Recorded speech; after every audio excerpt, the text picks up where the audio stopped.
What colour is the universe? Magnolia. Everything's magnolia.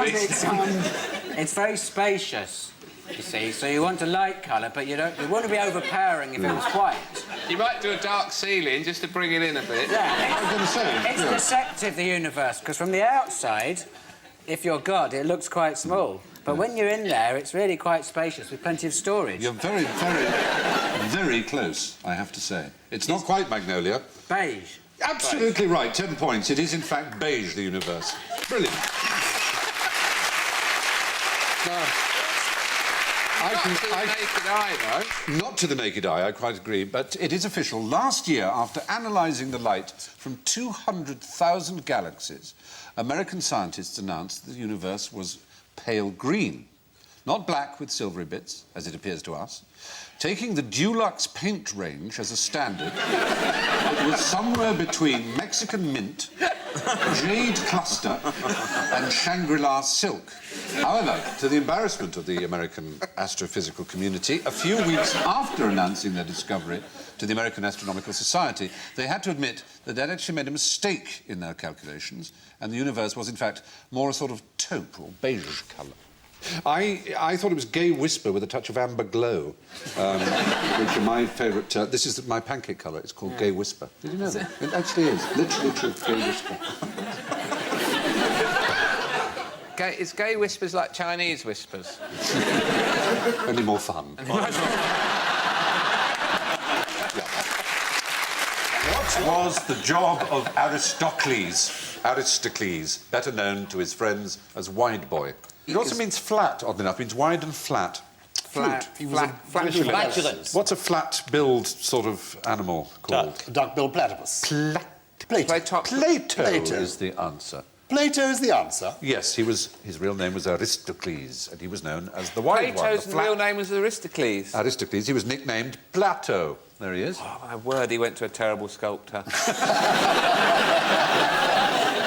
It must be so upsetting when you... It's like when they put the mirror behind you and then pull it out like that. May I ask who sculpted you last, sir?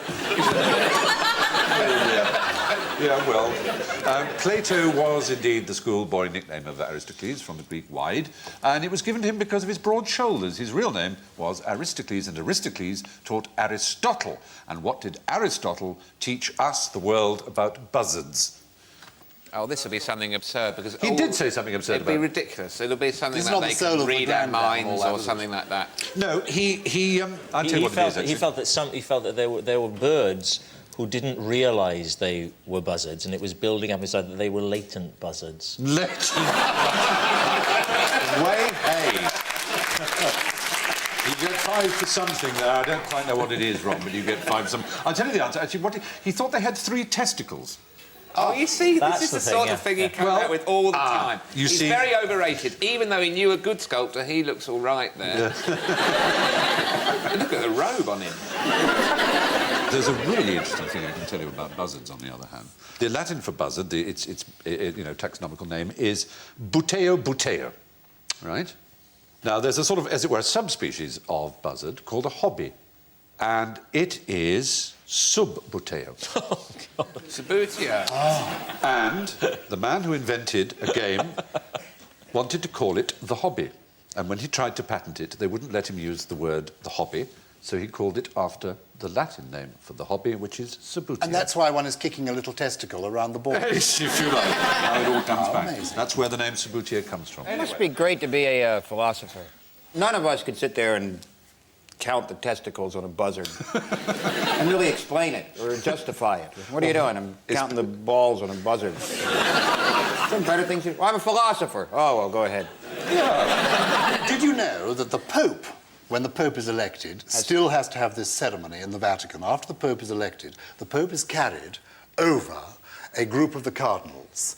And now, of course, the Pope actually doesn't display himself, but in days gone by, he would display himself. And the cardinals, this still happens to this day, when the Pope is crowned, the Pope is carried on a chair over the cardinals, and they look up, and they say, testiculos habet et bene pendentes. No. And this is, yes, it is He has balls and he's well hung? No.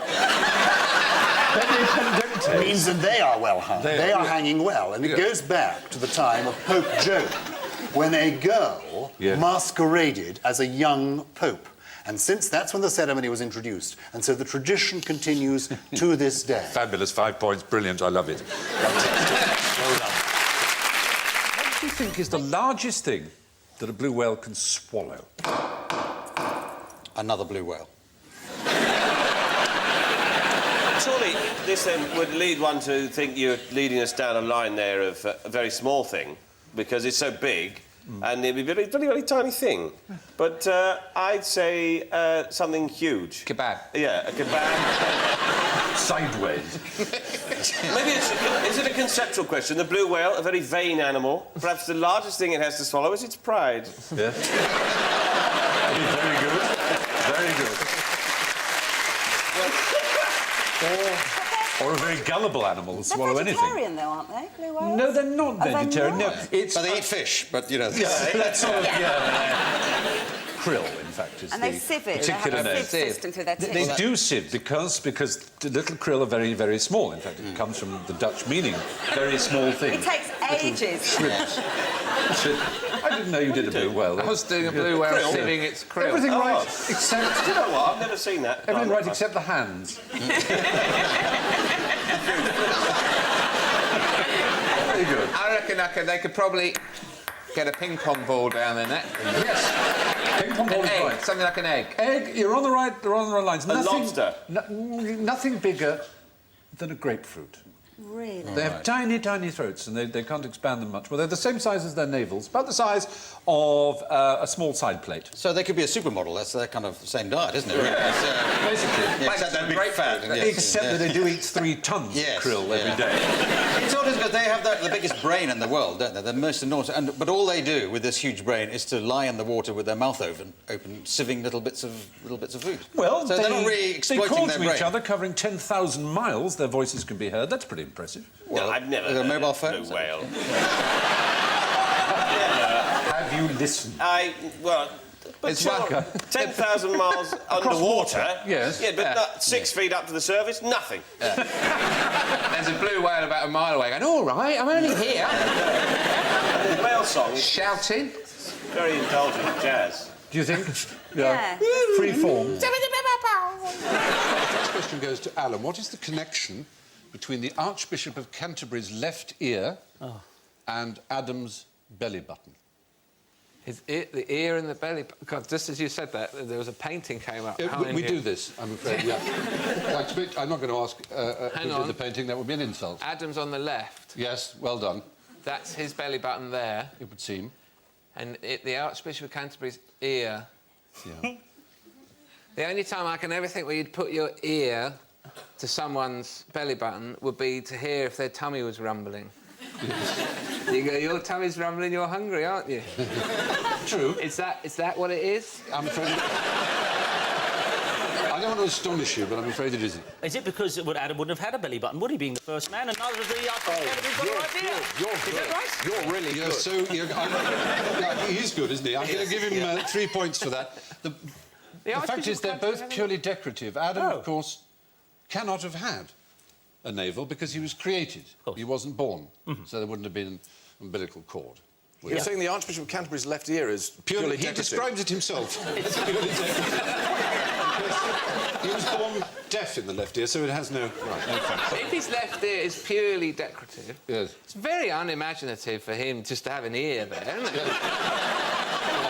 Really, he could have had anything he wanted there at all. A donut or another organ, like a hand. Racket, I would have said. A badminton racket or a shuttlecock. A road sign. A little chiclet. Or rather, sort of surreally, a portrait of Van Gogh. Yeah, he could have had Van Gogh. You see, that's It brilliant. was missing, yeah. He'd have a little Van Gogh there, saying, as if to say, do you see? Very good. Well, we've got something out of the wreckage. I'm inclined... Who painted that picture? 1475 till 1564. I hate myself for saying that. Those are his dates. He's quite correct. Michelangelo Buonarroti.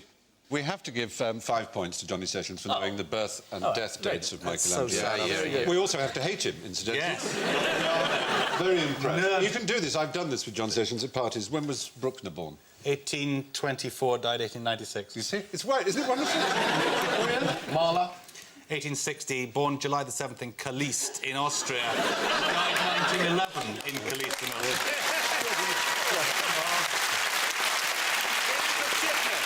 It's a horrible sickness. I met a man the other day who said he was a naval doctor. I didn't know they specialised that much. According to Rita Mae Brown, if Michelangelo had been heterosexual, the Sistine Chapel would have been painted basic white and with a roller. What noise does the largest frog in the world make?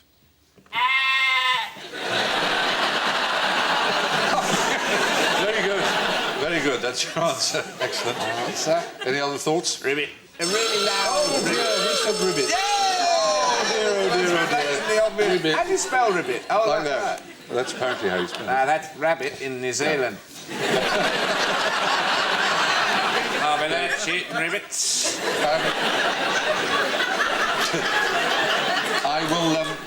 I will tell you what the sound of the... I can actually give you... Tell us what to do it. I will. I'll give you my party impression. A metallic noise, like I'm thinking about. No, there are frogs that do that. Yeah. No, I'll give you... This is it. It's... No, it isn't that. It's not that at all. No, that's the sound people being amusing, because, in fact, the 3-foot-long Goliath frog of Cameroon and Equatorial Guinea is mute. Entirely mute, makes no noise at all. There are 4,360 known species of frog, but only one of them, in fact, Alan, goes ribbit. Each species has its own unique call. The reason that everyone thinks all frogs, and this is true, the reason that everyone thinks all frogs go ribbit is that ribbit is the distinctive call of the southern Pacific tree frog. This is the frog that lives in Hollywood. Recorded locally, it has been plastered all over the movies for decades to enhance the atmosphere of anywhere from the Everglades to Vietnamese jungles. Frogs actually make a huge variety of noises. They croak, snore, grunt, trill, cluck, chirp, ring, whoop, whistle and growl. And they make noises like sheep. Yes? They also say, it's not easy being green. Less. Frogs make noises like sheep, like cattle, like squirrels and crickets. The barking tree frog yaps like a dog. The carpenter frog sounds like two carpenters hammering nails out of sync. And Fowler's toad makes noises like a band of Red Indians whooping. Most female frogs, like the Goliath frog, make no noise at all. Because we can't get a bloody word in Edgware. So this round is all about antelope, or antelopes. A is for antelope and B is for bongo. Apart from the obvious, what is a bongo? I'm assuming that, apart from the obvious, assuming that the obvious is some kind of African antelope, then the less obvious answer would be it's a percussive instrument. Well, no, we assumed that the obvious was a drum, but the answer is yes, it is indeed a type of But African if you introduce the subject as this round is all about antelopes... You're right. It's a spectacular African forest antelope with a caramel and white striped body, as you see there. Much prized by poachers. There are only 100 reckoned to be left on the planet. Could I just say there's only 100 people on the planet that understand the works of Jacques Derrida, so do you think they're all bongos? That is what philosophers call a false syllogism. Ah. This programme's gone beyond me. Do you know? Who's Jacques Derrida, first of all? Well, you can explain Derrida. He's a French philosopher, and I don't understand a f***ing word he wrote. What's a syllogism? I know. All men have bollocks. All men can talk, therefore all men talk bollocks. Yes. No.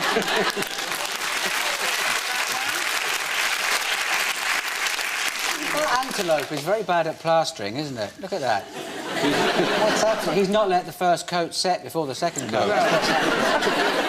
Is there such a thing as syllogism? Oh, dear. Well, like a cheap version of Play-Doh, you mean? There's a film called Jism that's just... and I was in... I would say that's just come out, but it's a... Can I just say something that's very strange? Because there's there's some German chewing gum called Spunk, and you just have to be careful you don't swallow it. But in fact, I actually talked about that chewing gum on Clive James's show with you and Princess Diana. Do you remember? Seriously. That was a dream. It wasn't. Rhymes with purple. Ah. It's like orange, nothing does. Oh, dear, oh, dear, oh, dear. Oh, dear, oh, dear, oh, dear, oh, dear. Oh, dear. No, there are two words in the English language that rhyme with purple. Two. Burple. I won't say everyday words, but there are two words. Now, I'm afraid you have to lose 10 points there. That's okay. I'll tell you the answer. Lurple. Tent. You won't get there. If you go through all the sounds known to man, you won't get there. Maple circle. Maple circle doesn't count. Circle. Durple, yeah, furple, gurple, herple, durple, curple, lurple, murple, nurple. Do you know what you're doing on national television? Mrs. Davis's little boy has grown up to go nurple, purple, Rurple, surple. They're not common words, but... If you had a swimming pool and you covered it in fur, it'd be a fur pool. Furple. It would. I'll tell you the answer. It's herple is one word. I think I said You did. 5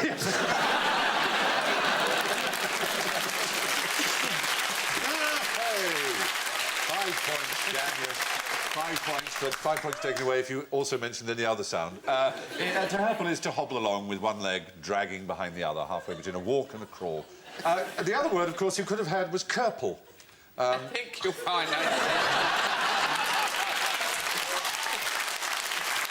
But didn't I say I'd take 10 points away if there was a second one that you'd already said? Yes. Yes, but I'm going to take that back. I'm not going to. Curple is the leather strap passing under a horse's tail. Under the tail of a horse.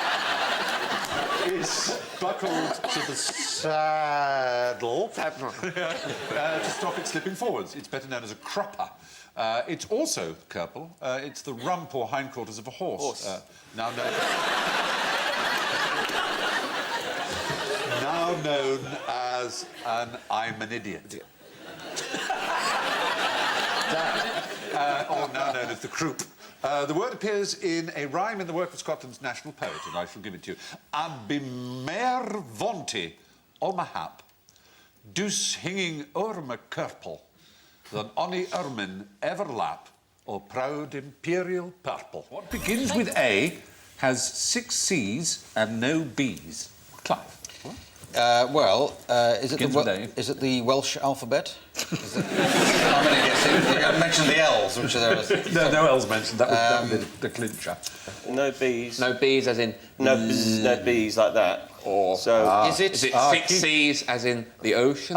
6 C's. 6 C's. With A. It's America. There are no states in America beginning with B, and then there are 6 C's. There must be California, there are 2 Carolinas, Connecticut. I think there are 6. So I think I've come up with the right, though possibly also wrong answer. But I'm terrifically pleased with it. I don't care if I get any points or not. No, you don't get points, but you certainly get the admiration of us all. I'm not feeling admiration. You were better at it. But on the other hand, let's turn our attention to the question. Antarctica. Brilliant, thank you very much. It is the right answer. Antarctica. Oh, see? Yeah, quite right. Well, I think I'm right. I'm not accepting this. But that's not strictly true, is it? Because, of course, you have the Antarctican ice bee. If you did, then the question would be meaningless. Yes. I wouldn't put it beyond you to go now to Antarctica with a bee in a matchbox. Just so you could get a point. And a honeybee.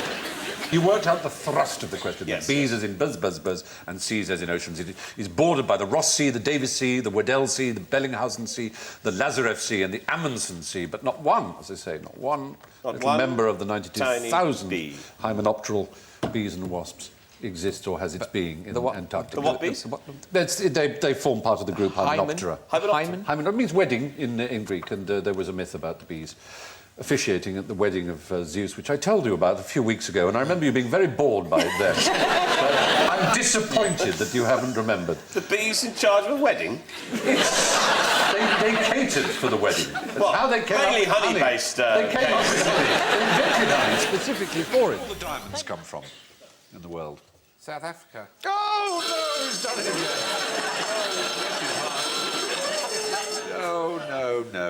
No, all the diamonds in the world come from volcanoes.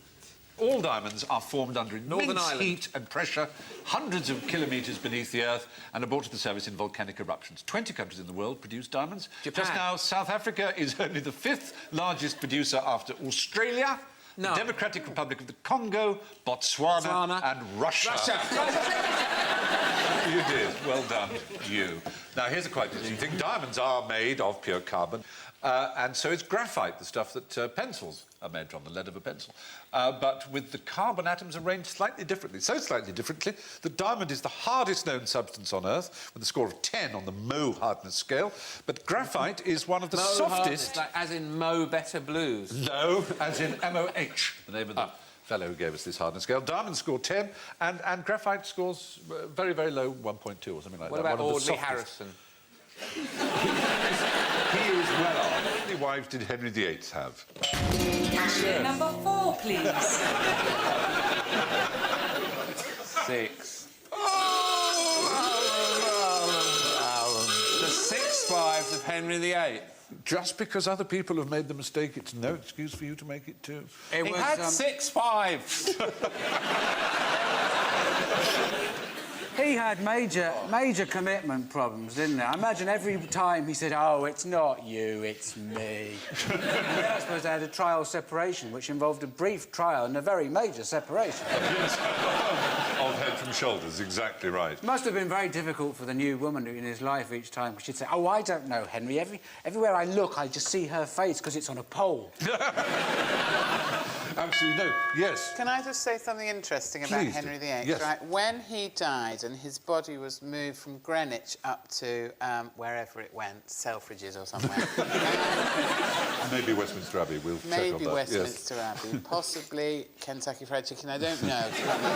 But his guts were so rotten and it was such a hot day that his stomach exploded. Oh, what a Isn't that a nice image? Yes, he was syphilitic and he was huge and he was a mess of a man. He sounds by that bloody time. gorgeous. As a young man, he was. As a young man, he was considered one of the most attractive men in all of Renaissance Europe. He was much admired. I prefer athletic, syphilitic musical, and poetic. bloated myself. Yes, he did get a bit Because bloated. I at can't least understand they're people who do. No, yes, it's an interesting fact. The real answer is 3 or 4. Henry's 4th marriage to Anne of Cleves was annulled on 2 grounds. It was never consummated, and she was already betrothed to Francis, Duke of Lorraine. This was correct in law at the time, and all parties agreed that no legal marriage had ever taken place. That leaves 5 wives. The Pope declared Henry's 2nd marriage to Anne Boleyn void because Henry was still married to his first wife, Catherine of Aragon. And the king himself, as head of the new Church of England, declared that his first marriage was invalid on the correct legal ground that a man could not marry his brother's wife, and Catherine Aragon had been married to his brother Arthur. Did he or did he not have 6 weddings? Yes, he did, but that wasn't the question I asked. And did he say, "This is my wife"? 6 different people. 6 different mothers-in-law all said of him, "He is my bloated syphilitic son-in-law." But by his 2nd marriage, he said he'd never be married because he'd never had a wife, because his first wife he could not be married What to. about all the family saying, "Yes, you did, we were there"? We were there at the wedding, but we were never We heard legally. the speeches, they'd wake up in the morning dead, wouldn't they? But there was no legal spousal status. That's the point we're trying to make. But of How course, many toast racks did he have? that's the way. Count the toast racks and Now, you'll find out. can I ask a question about that painting? Yes. Is it all wrong in perspective? It looks 2D to me. All Holbein's pictures are a bit flat. They 'Cause are. He did one of Martin Luther, and it's very flat. Yes. It's like a pancake. Or Though he could certainly do perspective tricks, because he did a marvellous one, which you have to see from below, didn't you? We may find a picture. Oh, yeah, that's one what day. he said after he bollocked it up. You have to see it from below. It was very... Holbein's really It made was a sort of crap job elongated of it. skulls and things, and then when you move underneath it, the foreshortening effect of actually being under the painting, it suddenly becomes exactly the right proportion. Michelangelo painted the ceiling of the Sistine Chapel. Good Lord, you are extraordinary. How do you do these things? It took 4 years. Yeah. Which is the same length of time it takes to paint the Forth Bridge in Scotland. You're struggling towards being interesting there. I may have to give you 2 points.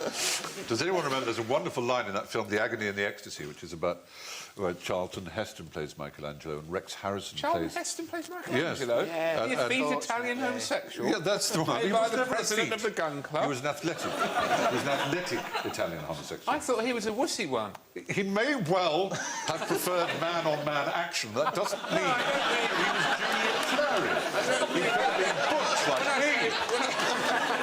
When I say wussy one, I don't mean he was gay. I mean he was a bit of a... No. I thought You've got it the other way round. I thought Da Vinci was the hard case. No, Michelangelo was an animal. He was physical. Michelangelo was. Strong, he never washed. Very strong. He That's stank. right. Beard and Alan Yentop said this. But he preferred to take it up with Gary Glitter. There we are. Now, depending on whether you believe the Pope or indeed the King, or both of them together, Henry VIII, therefore, had either 4 wives or 3. What did the ancient Greeks use blackberries for? Tarts, pies, and occasionally a nice salad. Is it to do with health or beauty? It is to do with health, not really beauty. I think we'd be pushing it, but health. They used to push them up their backside. Yes, comfort them from the radish. When the radish came in, the blackberries would cushion the blow. It's sort of almost true, because they used it as a specific against piles. And I dare say, having a few radishes hammered up, you would probably induce piles. Now, 1 in 10 ancient Athenians did it regularly until the Macedonians put a stop to it in 322 BC. What am I talking about? They're not doing it there, incidentally, That's in not that a picture clue. behind. They pay their utilities bills by direct debit. Would you recommend the direct debit route? It takes the hassle out of it, Does Stephen. it? Does the hassle out of it. You can't put a price on peace of mind. So, what do Greeks... Is it What did they do? Greek or something that a Something Macedonian Greeks invented, might something we object do. Something we do. We do it? Something we do. Oh, elections. Yeah. They voted. They voted for all their chieftains, all their leaders, all their wise men. They voted for their justice at the Areopagitica, and a democracy was born. It was snatched crudely away from them by the Macedonians. Invented, though, in ancient Greece. Speaking of crudely... Lasted only 180 years. Pinto.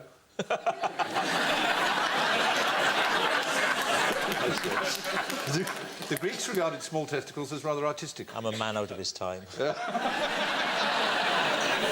get 5 points for being British.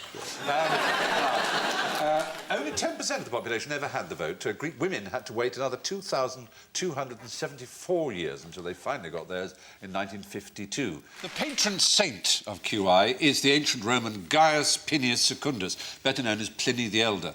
His natural history is the great encyclopedia, covering all human knowledge at the time. Life, he said, is my subject, and he estimated that the 37 volumes that he wrote contained 20,000 important facts derived from 2,000 books. The 28th book of his magnum opus is what concerns us now, packed as it is with antidotes, state-of-the-art remedies culled from the great medical minds of the ancient world. So, Danny, what does Pliny confidently expect to cure by recommending that the patient eats the heart of a black jackass outside, out of doors that is, on the 2nd day of the moon? Mumps.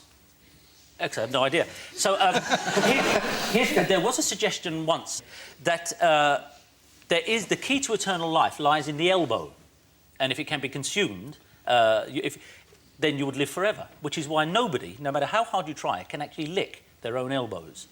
Even though... Clearly, we were I know the audience are now desperate to have a go. But it's so attainable until you come to here, and whether the theory came first or the curse came second... The idea that you cannot lick your elbow, but they say if you can, you will live forever. But isn't that how socialism was invented, that someone said, come, let us lick each other's elbows? It doesn't come good. Well, the thing is...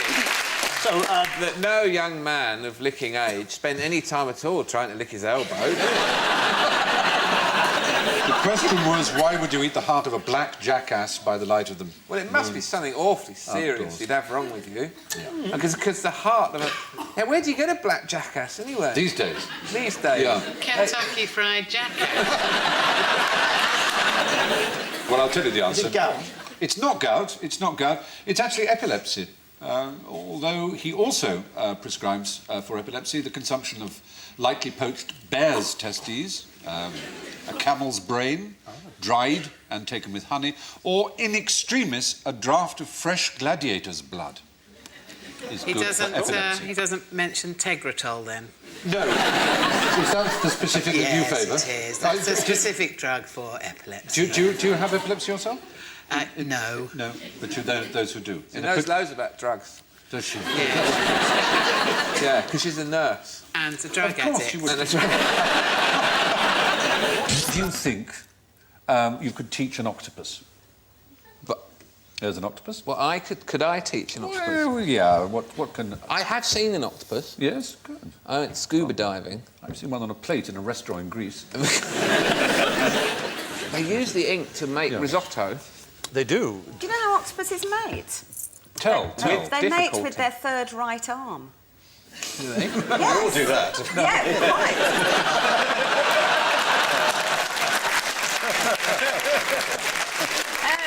Yeah, yeah, they use their third right arm to transfer the sperm to the female, which is kind of handy because it leaves the other 7 free to hold the kebab and the remote control. Is it right they've got a brain per tentacle, or am I making that up? No, you're not making it up, Clive. It's a matter of some debate amongst students of the octopus. Oh, I'm glad to join in then. Yes. It doesn't have a sort of discrete, separate brain, but some people believe that it needs such extraordinary neural power in order to control the thousands of different suckers separately, which it can do, that the sort of intelligence is located somewhere. Not exactly a brain as we know it, but they are very bright, and they can be made to recognise colours. But there's a particular trick they can be made to do, which is quite impressive. And this is what we need to teach you. Right. Which it can be taught. Play the drums. Yes. Play the drums? You can... Yeah. No. It's so good. Assemble a drum kit really quickly. It can unscrew. I can unscrew the lid off a bottle or some sort of container, yes. And it can take up to 10 seconds or an hour, depending on how tight the lid is. But the odd thing about it... So it's like girls. Yes. Girls can't do that. They loosen it first, as you well know. The one thing that men can do now, because the women can do absolutely everything else apart from open jars. Yes. And once women work out how to do that, we're finished. Yeah. Now you've got octopuses to do it, you don't need... We're doomed as a sex. The odd thing about them is they don't have very good memories, so they have to learn every day. So scientists can teach them, but they have to teach them each time how to do it, and they'll pick it up very quickly. But the next day, the same octopus will forget it. They've got 3 hearts. And they've got 3 hearts. I'll give you 5 points because that's quite interesting and true. It is. Very good. Because if you cut one of the tentacles off, it will still reach for food. If you could keep it in the kitchen, take the lids off all your jars. Now, this third round is about actors. After weeks of being pointedly ignored on tour by Sir John Gielgud, Clive Morton, the character actor, plucked up the courage to knock on his dressing room door. Gielgud opened it. "Thank God it's you," he said. "For one dreadful moment, I thought it was going to be that ghastly bore, Clive Morton." Now, why, Hugh? Yes? Why does the actor Edward Woodward have 4 Ds in his name? No, what are you doing? What are you doing? I'm sorry, it was a spasm. Go. You can't do that. I'll put it out. Just carry on. Did you know, this Forget is I'm quite here. interesting. Yes, good. That's what we're here for. Did you know? Very good. Kiwi fruit uses more than its own weight in aviation fuel to get from New Zealand to Europe.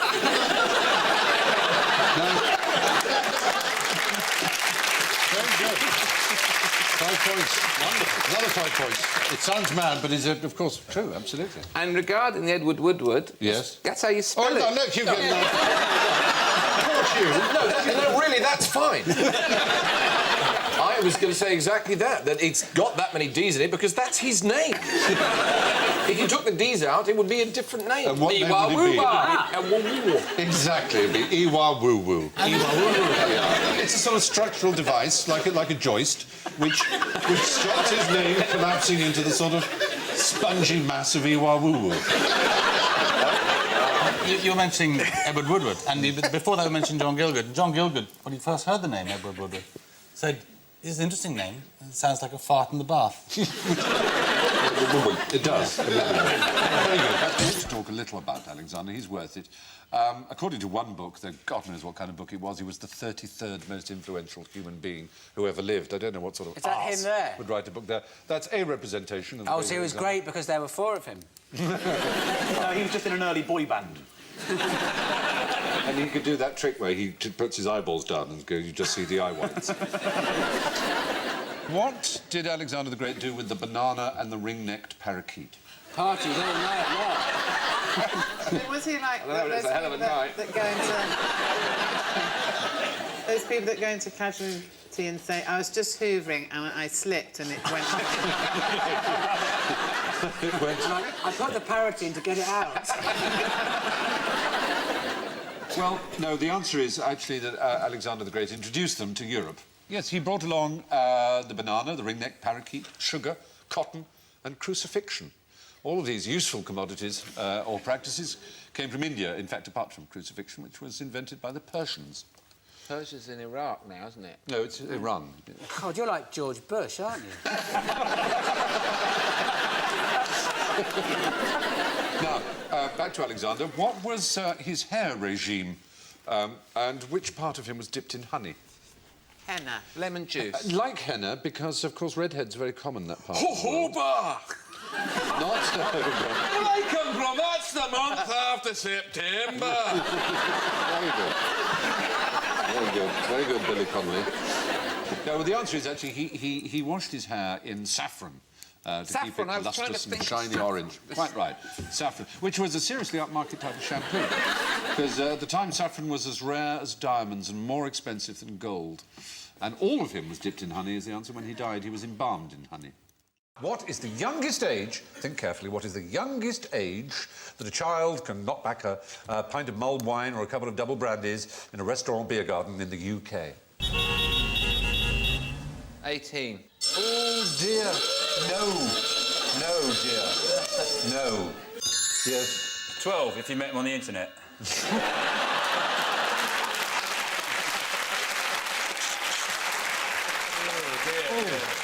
You can't have double brandy in a pub unless you're 18. The answer is 5 years old. Yeah. What? 5 years old. Yes. Yeah. It's only illegal for children between 5 and 18 to consume alcoholic drinks in the bar, a place defined by the law as chiefly or exclusively for the sale and consumption of alcoholic drinks. Pub restaurants and gardens don't count, provided the child has the drink bought by an adult. Oh, they're not at the they're bar. not allowed to buy How it. does the child get around in then? No, they don't. That's the beauty of being a child. That's why the whole practice died out, because it wouldn't get around. Drink, not you. Say wait. Not you, either. 5. Describe either James Bond's Bradford or his Vespa. Well, is James Bond's Bradford a bit like, is it James Hewitt as Yorkshire, or Thomas Hardy's Wessex? They're just rebranding it. So in describing James Herriot, Bond... James Hewitt. Yeah, sorry, James Hewitt Spencer. I sense I got it wrong there, but I couldn't quite put your finger on Is it an item of clothing or a briefcase or a pair of shoes? No, it's... That's closer than anything I said. It's closer than the city in Yorkshire, certainly. Oh. Is it? What is he The rhyming almost best known for? Martinis. Yes. Ian Fleming worked in naval intelligence during the war. He did. He did indeed. Is that interesting enough? Pretty well known, though, isn't it, dear? Yeah. Really. Sorry, did I call you dear just then? Yeah. Sorry. So sorry. How that happened. I do apologise. It's in fact the official name for a martini that is shaken and not stirred. Most martinis are stirred, but one is shaken. It's called Bradford. They're very specific names. If you put 2 olives on a stick, it's called a Franklin, after Franklin Roosevelt. Yes. If you put a cocktail onion on the stick, it's called a... It's called a cocktail onion on a stick. Oh, well, obviously it's called something. Yes, it's called the Gibson, yes. But in fact, because the Bradford contains 3 measures of Gordon's, 1 measure of an extraordinary sort of vermouth called Quina Lillet. It says, when you look at it, I'm sure it must be pronounced Lillet, I suppose. I mean, you put a Lillet in there, you wouldn't have any drink left. Why would you... If someone offered me a drink called a Bradford, I'd assume it's like vodka and a rasher of streaky bacon sticking out the top of it. Maybe a pork pie on a knitting needle, something like that. Well, is there an official place for names? I mean, why is a rusty nail called a rusty nail, and all the Collins family have drinks named after them? Is there a clearinghouse for these? There are histories of this. I mean, the first Bloody Mary was actually was in St Regis Hotel in New York and was actually called a red snapper, which is rather a good name. It's fish, though. In Australia, they call a red snapper. They call a Virgin Mary. They call a Bloody Shame, which is rather good. They're all very good. They're all kinds of good names. I'll have a bloody shame. Of course, cocktails developed during Prohibition because the bathtub gin was so notoriously gut-rotting and tasting so dreadful that all kinds of additions were made to it. But Bond insisted on a shot of vodka, so he had it's usually 6 to 1, six gin to 1 of vermouth or vermouth, whichever you prefer, and he added this vodka, which makes it strictly not a martini, so the Bond actually gave his own name, which was a Vesper. There's a rather good phrase in one of the Bond books, to Bond, the best drink of the day was the drink he had in his head before the first drink of the day. Rather good, isn't it? We sort of know I don't really how like he feels. James Bond. No, he's cruel. He's a cruel man. No, I don't think I'd like him. If I met him, I think I'd think he's a bit of a prat. Yes. I'm undoing your zip with my magnet. Yes. No, Alan, you should read the books. I've just had time to read the books. I haven't read all yours yet. Well, no, that's... nobody's done Read that. Fleming first. Read Fleming first. They're awfully good. They really are. The chapter Casino Royale begins, Bond lit his 80th cigarette of the day. Now, how can you dislike a man? I mean, that's... It's full of interesting stuff. For instance, Bond has these strange ideas. He has this idea that homosexuals can't whistle, for example. Because I think in Russia with Love. Yeah.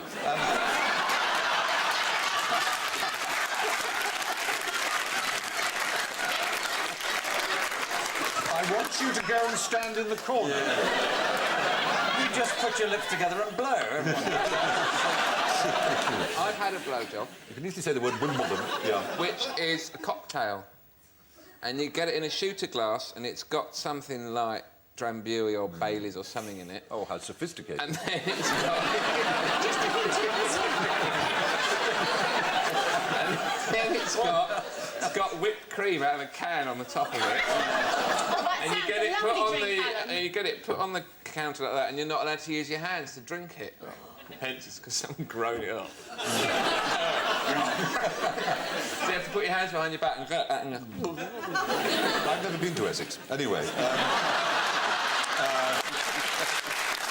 where do all the diamonds come from in the world? South Africa. Oh, no, he's done it again. No, all the diamonds in the world come from volcanoes. All diamonds are formed under immense heat and pressure, hundreds of kilometres beneath the Earth, and are brought to the surface in volcanic eruptions. 20 countries in the world produce diamonds. Japan. Just now, South Africa is only the 5th largest producer after Australia, the Democratic Republic of the Congo, Botswana, and Russia. You did. Well done, you. Now, here's a quite interesting thing. Diamonds are made of pure carbon, and so is graphite, the stuff that pencils are made from, the lead of a pencil. But with the carbon atoms arranged slightly differently, so slightly differently that diamond is the hardest known substance on Earth, with a score of 10 on the Mohs hardness scale, but graphite is one of the softest... Like, as in Mo Better Blues? No, as in MOH, the name of the fellow who gave us this hardness scale. Diamond score 10, and graphite scores very, very low, 1.2 or something like that. What about Audley Harrison? He is well on. Who discovered Australia?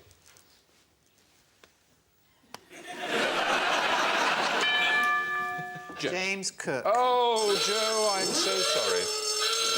No, apart from the Aborigines, it was the Chinese who reached it as early as 1432. When Cook arrived, James Cook, in 1770, not only was he not first, he wasn't a captain either. He was Lieutenant Cook, and nor was he the first European. The Dutch had got there 150 years before that. Nor was he even the first Englishman, who was William Dampier in 1688. What's wrong with the Chinese and the Dutch? The Dutch have discovered almost everything first, but they're just thought of as being people, homosexuals, who smoke joints. Actually, there's a lot more to them than that. A lot more to the Dutch. But what is it with the Chinese that they went round really early on and then never went anywhere, just stayed at home and bred ferociously? we're wandering happily around the globe, and this is a good thing, but I'll just return us to Australia. It has, of course, been inhabited by Aborigines for at least 40,000 years, possibly as many as 60,000. So if anyone gets the credit, it should be them. But what nationality were the original Aborigines? Yes? They came across a land bridge which was later separated by shifting of tectonic plates. So they will have come from Southeast Asia, probably. So I would say they were Chinese. I know what you think. It's certainly true, isn't it? Australia was connected. Separated, which is why Yes. they have marsupials. And why they have all their own brands of lager. Exactly. I want you to think not Australian. The first Aboriginals were not Australian or anything to do with Australia. Where was the term Aborigine first used for peoples? Was it in the Isle of Wight? A wild stab. It could so easily have been right. No, it wasn't. It's the word for the indigenous population. The origin, yes. The original Aborigines lived in the part of Italy where Rome now stands. They were called Aborigines. And so it's for some reason has stuck most with the Aboriginal Australasians, but there are Aboriginal Canadians. You could call the American Indians or Native Americans, you could call them Aboriginals if you wanted. You could. But it was more fun to call them Redskins. Yes. I wouldn't try it, though, in America. No. You'd have your balls turned into a small purse. We're doing very well. Now, what does... A very big purse, I think you're... What am I thinking of? And have my balls turned into a rucksack. Now, Sean, in 1913, the world long jump champion was an Englishman who could leap backwards from the floor onto a mantelpiece without losing his balance. What interesting position was he offered after the First World War? There he is. But he's playing cricket. He was an extraordinary sportsman. He could, what, when you said he could leap... He could leap backwards from a stationary position onto a mantelpiece. Just leap. He was described by John Arlott as the most variedly talented Englishman ever born. He was captained England and Surrey for cricket. He appeared in a FA Cup final. He had the world long jump record. This isn't your relative, is it? It is C.B. Fry, yes. What I want to know is, how did he discover he could do that? I suppose in phases. How did you find out you can do that? You can just be standing in front of the fireplace and go... Was it a really boring party? Lord Delfont was chosen in turn for a canapé. Whoop, I'm out of it. Maybe there was a rattlesnake on the floor or something like that. Well, he was quite... Somebody came in looking for a cocktail and said, I fancy a blowjob, and he would have... No, he was a fry. He would have welcomed it.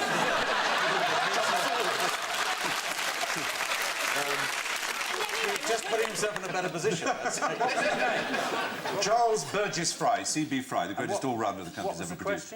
What extraordinary position was he offered after the First World War? And also, Chester drawers? was that a mantelpiece with or without ornaments? Without Also, had a big tank of tropical fish. Yeah. Competitive mantelpiece leaping, you just clear it. Yeah, you move most of the stuff off it. Maybe he was on the mantelpiece, lost his balance, and thought, I must get back up before anyone's noticed. Lost his balance, fell on the sofa, bounced back up. Yeah. Then what? Blimey, did you just jump backwards onto that mantelpiece? Or was it one of these sports we play? It's a very old English pursuit, jumping backwards. Yes. And there's a famous canal jumper from the Black Country, someone like Jack Darby, and he could leap 32 foot across a canal from a standing jump. There's a statue of him on one of the canals. And the way he did it was weights. He had 2 weights in his arms, and he'd swing them like that, and then throw them, and they'd take him across, and he'd go to the other side. And his name was something like Jack Darby, and he died in the 30s. He died in the canal. He could also, he had the world. Statues of the bottom to commemorate it. I think he had the world jumping backwards record, 13 foot. Oh, there you are. Well, there you are. You see, it means something. Well, C.B. Fry, to bring us back to Charles Burgess. I was thinking, did he not feel, you know, once he'd done the mantelpiece thing and everyone was, wow, that's fantastic. Yes. Right, that is so brilliant. After that, you think it maybe started to pall a bit. They think, oh, he's doing the mantelpiece thing again. But it's the thing he did, probably. It was just a party piece he did 3 or 4 times. It wasn't enough that he headed the class list at Oxford. He had the world long jump record. He played in an FA Cup final, captained England and headed England batting averages for 4 years in succession, spoke 5 languages. And what was this extraordinary position? Well, he's obviously a member of the Fry family. Well, that is extraordinary enough, I grant you.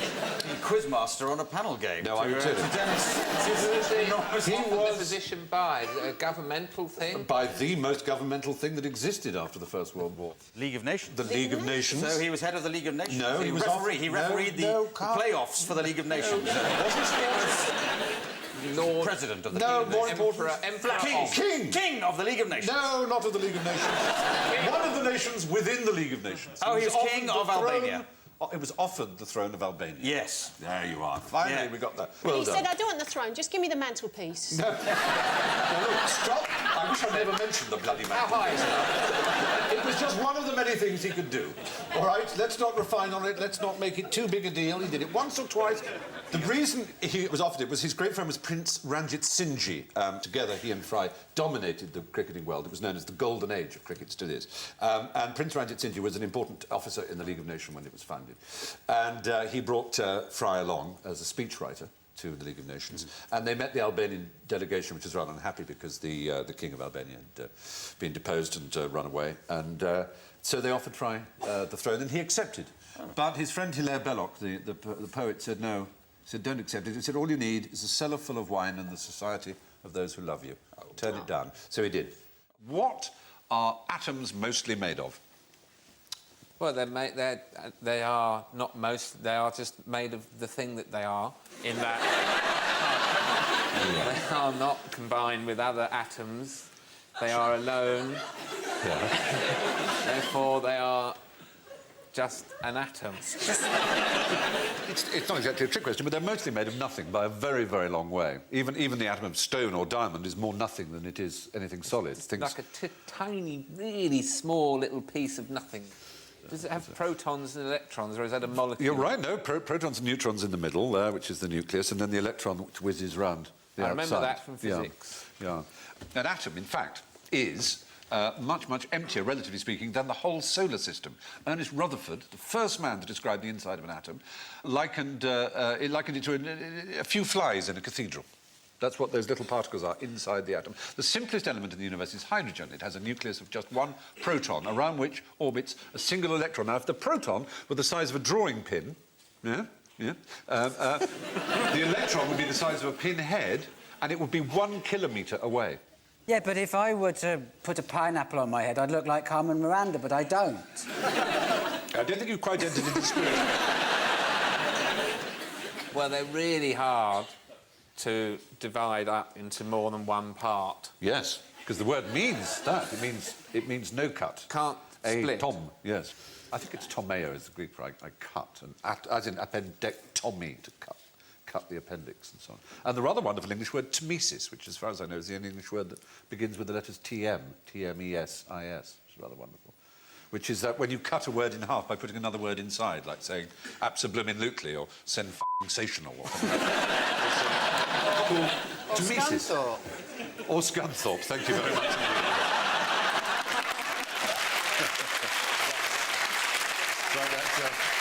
Who was the first man to claim that the Earth goes round the sun? Copernicus? Oh, no!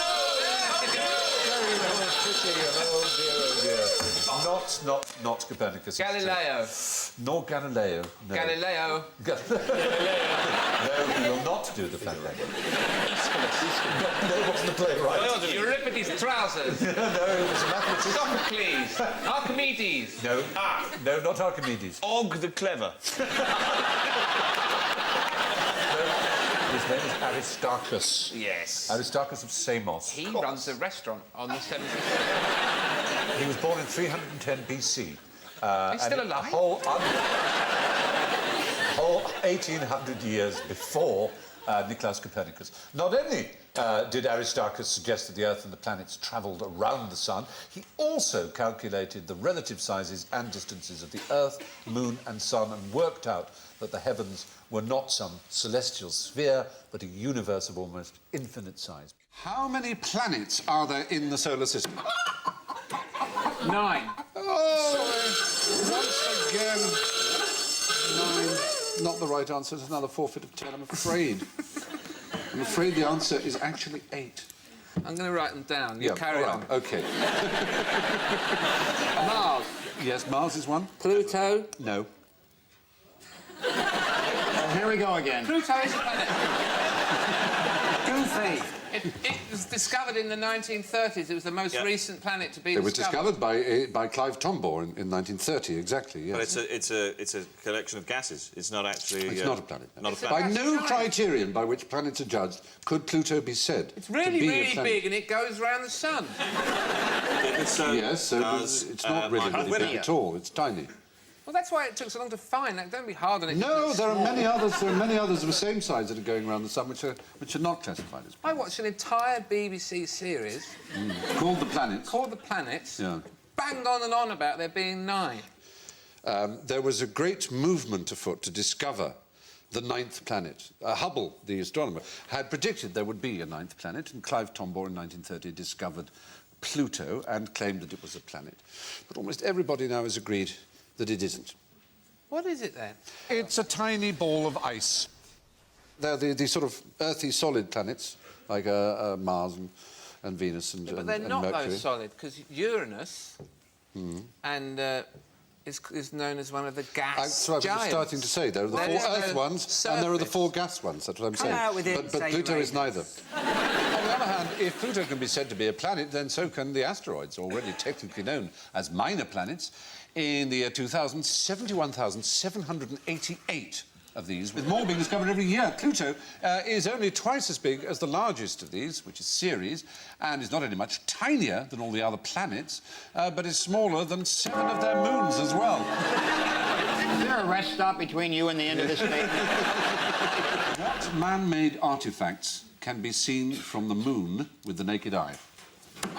Yes. Someone said it in the audience. What was it? Great Wall of China. Oh, you've done it again! I can't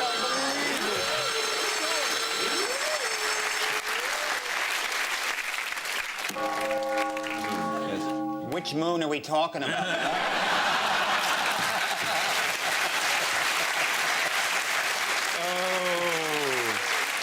Rich Hall, I think I love you. That's a damn good. You've got to have 10 for that. The fact is, nothing man-made could be seen on Earth from the moon. Too far away. It's much, much too far away. Even the continents are quite different. What's invisible and travels at 38 miles an hour? Cashier number 4, please. I think is it the air that we expel from our nasal passages. It isn't that, I'm sorry to say. 38 miles an hour and it's invisible. Yes. Got to be a ghost on a moped, or a stealth Skoda, or a Virgin train. Hey, no. Is it... All right, OK. Is it a wind, like, you know, the Sirocco or the Mistral or something like that? One of those winds. It's not one of those. This is something that often travels a great deal faster, but it has been recorded as travelling at 38 miles an hour. You could overtake it freewheeling on a bicycle. A fart. It usually goes much, much faster. I mean, really fast. How fast is a fart, though? No, well, no, please. That's not very high. No. Well, no, because they've measured how fast you sneeze is. Well, they've measured maximum speeds of... no one's ever measured how fast Well, that's we so expel varied gas. on there, as we know. Do you wonder why? Yeah. You're working in laboratory conditions all day. There's Bunsen burners around. Exactly. You could fart and someone could be on the other side of the lab with a stopwatch. And they could go, yes, it's here.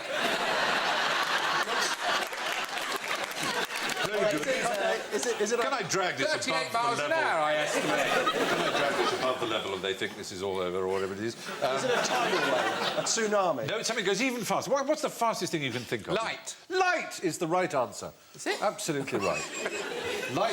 Light usually, as you probably know... 186,000 miles a second. Very good. I'll give you a few points for that. That's quite great. Oh, Light... so wait a minute. Someone slowed it down, didn't they? Yeah. They Do you remember how? No, was So it... they could get into bed ice before the or light something? went out. They put it...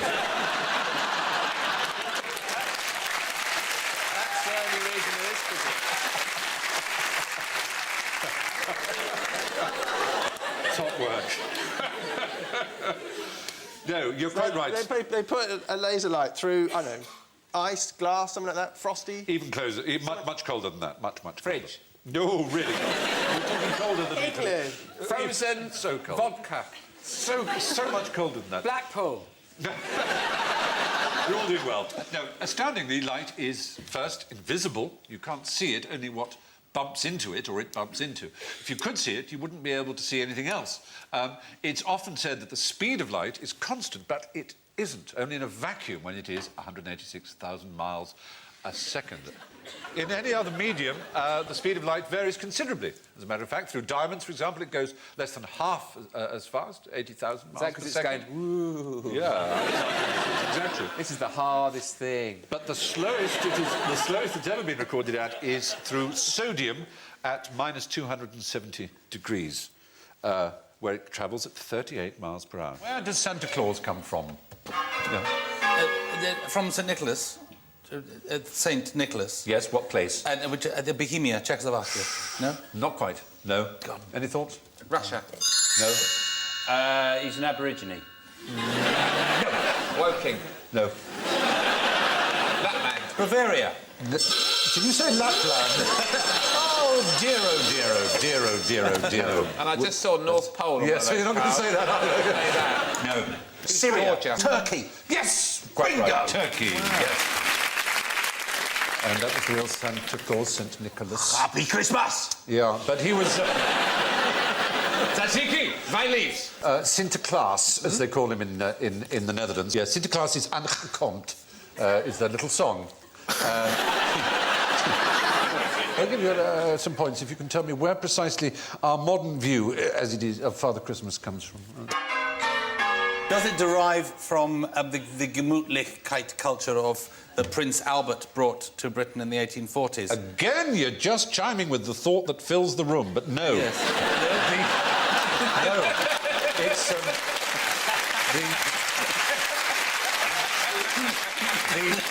No, the Schleswig-Holstein Gemütlichkeit culture is not an issue here. It is a very extraordinary thing. I want to take you to the year 1822. Oh, when Schubert wrote the Unfinished Symphony. Something else happened. A poem was written, which absolutely gave us, for the first time ever printed or ever recorded, as far as we know, the idea of the white beard, the red coat, the stockings, the chimney, the presents on Christmas Eve, the whole thing. Americans still quote it every Christmas time. It was the night before Christmas. It was the night before Christmas. Clement Clark Moore, who was professor of Hebrew. The poem was called A Visit from St. Nicholas. Off his face on Laudanum, just sitting there. A big fat man with a beard and a red coat. This is fantastic. And he's got a sack full of gripples. No. From apples to something as American as apple pie, dodgy presidents. Richard E. Grant, this is for you. What ghastly blot on his reputation did your namesake Ulysses S. Grant share with John Prescott? They both had a condition called erectus permanentus. Which is, no, it's serious. It is absolutely true. From, the age of 5, it's been at full woody mast the whole way through. Which is why John had to get into that Jaguar and travel that 1 mile distance, because Ulysses did the same thing in a carriage trip from a very small 18th century mile to Washington. You've mentioned John Prescott's Jaguar. Right. And you've mentioned Ulysses S. Grant in a wooden cart. Right. Stick with that thought. Try and expunge woody masts from your mind for the moment and run with the idea of vehicles. Parking offence. Speeding. Two Jags Prescott was banned from driving for 21 days in 2001 after he admitted going more than 100 miles an hour on the M1 and was fined £200. In the 3 previous years, he earned 9 points on his licence for speeding. The best reason he could come up with was that he didn't want his constituents to catch cold waiting for him.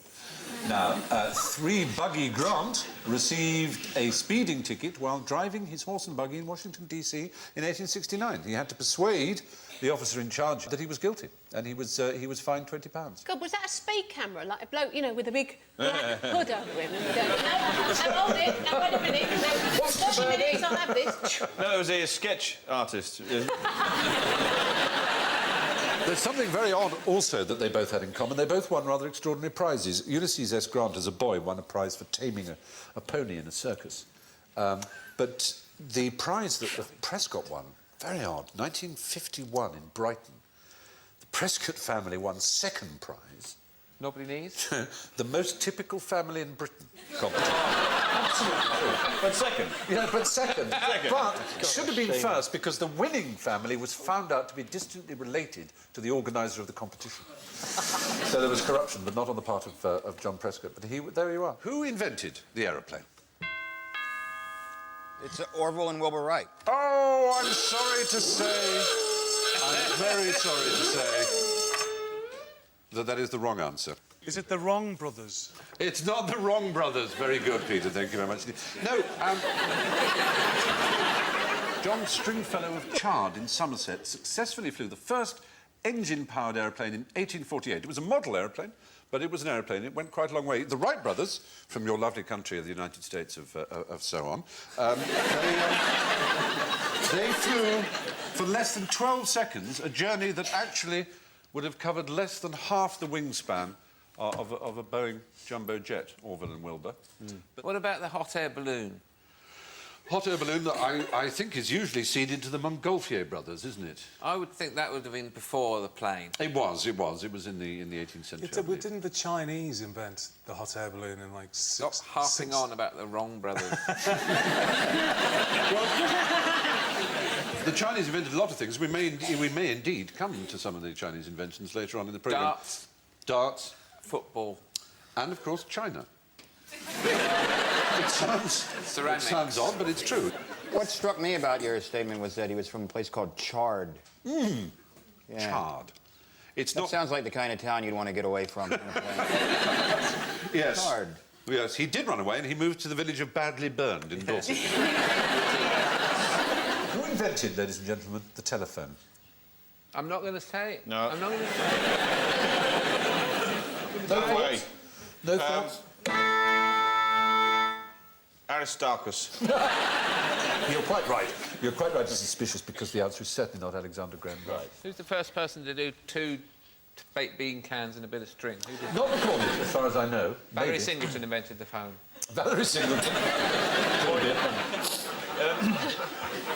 I know that Louis Daguerre, who invented the photography, typical bloke, see, he invented photography and a couple of days later persuaded a local barmaid to take her top off. Then you take a picture. That's blokes for you, isn't it, really? Yes. I've invented photography, this wonderful...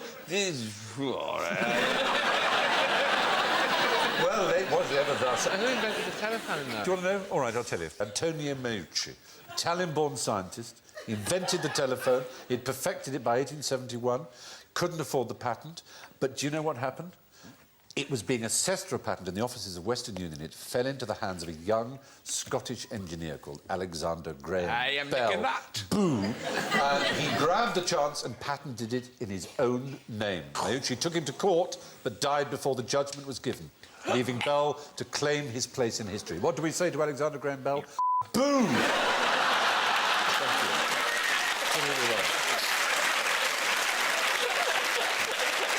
that wicked? Isn't it as wicked as you get? Isn't that... It's wicked. That's what we'd have said in Look at him. I don't even like the look at him. Look at him. He doesn't even know how to use it. He doesn't even know how to use it. You think you're going to slay this?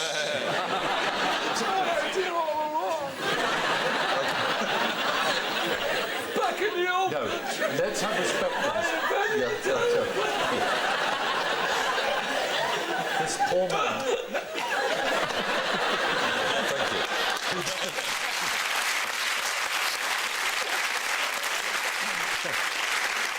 This poor man deserves respect. A quite interesting thing that Alexander Graham Bell said. He said when he was asked what the future of the telephone was, he said, "I truly believe that one day there will be a telephone in every town in America." Which hand did King Henry VIII of England wipe his bottom with? Anne Boleyn's. Lovely image. Yes, Joe. Can I suggest, in the hope that I get a wah, that he used someone else's, the servant? He didn't. No, you get your full. I'll give you 5 points for that because it's absolutely right. I bet that it's one of those jobs that's so unpleasant and awful, it's actually given really high status in the royal household. You are absolutely right. You make it bearable, you get all kinds of downstairs Aristocrats would privileges. fight over this job. Were you the keeper of the King's chocolate starfish? Well, no, you're called the groom of the stool. Palace assistant, despite its disgusting-sounding nature, it was a hugely important position, as Anna has intimated, and gets 2 points for doing so. The autocue says it was a big job, but I'm not going to read that. Incidentally, there is, ladies and gentlemen, the groom of the stool. The groom of the stool, Sir Anthony Denny, who was the longest-running groom of the stool. Do you think he bent over and put his bottom out? Or did he roll on his back and put his knees right... Do you know, I'd rather not think about it. Did they have a kind of royal changing mat for the king to lie down I'm on? sure they had the... You get a bucket of water and go... Well, it was a much-prized job because the amount of access, the amount of time one got to spend with the king. Another sought-after and rather cushier task in the king's chamber was warming his shirt. Here's a question for you. What makes a festive balloon like this go up? Helium. It's the right answer, 2 points. And what does it do to your voice? Makes it go higher pitched if you inhale it. Oh. It doesn't make your voice go up. No, it doesn't go up in pitch at all. It's the timbre that changes. The timbre? The timbre. That's a stamp, isn't it? We wanted to give you all some helium to show it by having you sing. But I've got the 3 worst words in the English language to offer you. And safety. It's 4 words. It's 4 words. But I'm afraid health and safety wouldn't let us do it on television. What did they think could possibly happen? Float away? No, it's exactly. It's not a poisonous gas, for heaven's sake. You dive, don't you? Yes. You breathe compressed air for scuba diving. Yeah, but it's oxygen and helium. For deep-sea diving, that is. So why didn't Jacques Cousteau, when he was always on the World of Bats, go, we have been underneath the sea and then... It's his real voice. Was it like Paul Robeson? We have been Vinicius. There is a gas you can breathe called xenon, which is, I think, one of the inert gases, where you do actually go John Wayne-like when you... Freon is like that also. Freon does that, does it? Yeah. Refrigerate. Yeah, you can suck the back out of a refrigerator and your voice will be much lower. We did it all the time as kids. Did you now? Is this what, maybe if you're on EastEnders, every character has to have this before they start doing a bit? Oh, like that! And then they go, we've got a chalk. And all, that's what all the optics are behind the bar. Piggy!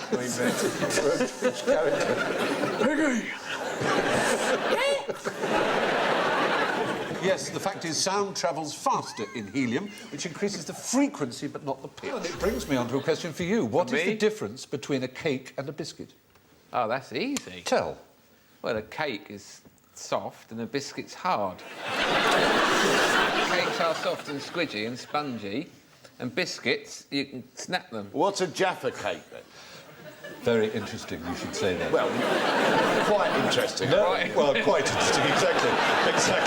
Let's stick to our brief. It's... Jaffa cake is the exception that proves the rule. Well, no, it isn't an exception.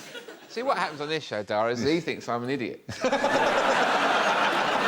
you think my name is an anagram of diarrhea. I'm really on their side at the moment. Well, actually, I mean, you used the right words. Technically, the difference is that when they go stale, a cake goes hard and a biscuit goes soft.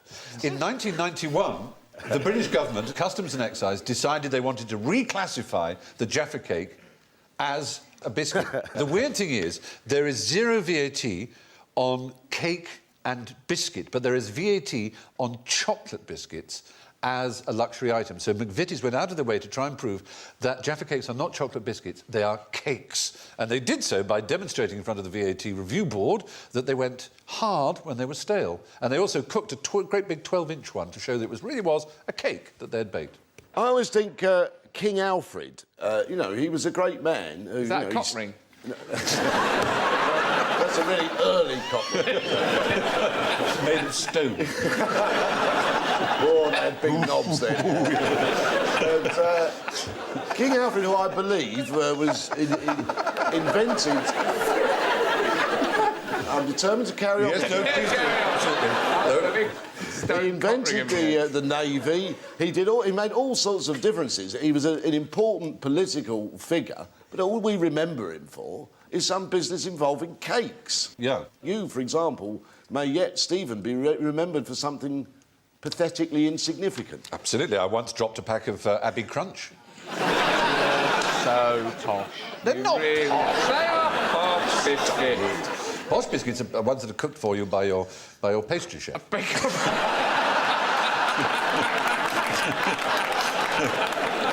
Actually, there's a true story about the Duke of... I think it was the Duke of Devonshire, but it may not have been. In the Second World War, they would have people from the Ministry of Labour going around checking on everybody, and particularly on the big estates, to see if all these people, someone could be released for essential war work. And they went to Chatsworth, where the Duke of Devonshire's estate was. And they, stopwatch and clipboard, and they checked everybody. And eventually they had an interview with the Duke. And they said, well, Your Grace, we can understand that you need 47 gardeners and 13 under-gardeners, and you need grooms, and you need chauffeurs, and you need upstairs maids and downstairs maids, and in-between maids, and laundry room maids, and still room maids, and kitchen maids, and nursemaids, and housemaids, and parlour maids.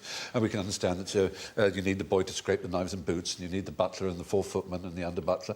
But we wonder if a man economy might be made. Does Your Grace necessarily need 2 pastry cooks? To which he apparently replied, oh, damn it, can't a man have a biscuit? Which is, I mean, we're all prepared to make sacrifices, beat the Hun, but I mean, really? It's on the buzzers for another round of general ignorance. No, I don't want to do general ignorance. Why not? Because I always get them wrong, and I will not be humiliated at Christmas.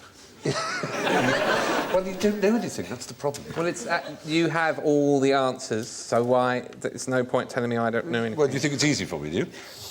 Yes, I think it's quite easy for you. All right, why don't you sit here, and I'll sit there. Go on. No, I was only having a go. Yeah, well, it's Christmas. It's traditional at Christmas time for servants to be served by the master. Everything swaps round. Go on, sit on. Oh, it's easy now. You see, this is just lounge back and talk to Phil. OK, Stephen.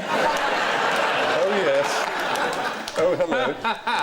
I've been waiting for this opportunity. Oh, Christ. A question just for Stephen. Yes. Who plays in goal for Aston Villa?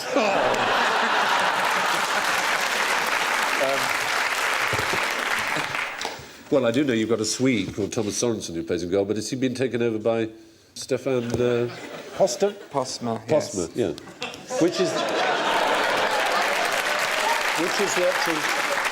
Which is your number one? Thomas Sorensen's the number one. Sorensen. It's actually Danish, but I'll give you that.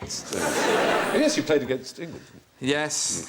This isn't going to work. OK. I just happen to know that. Another question for Stephen. Oh, no.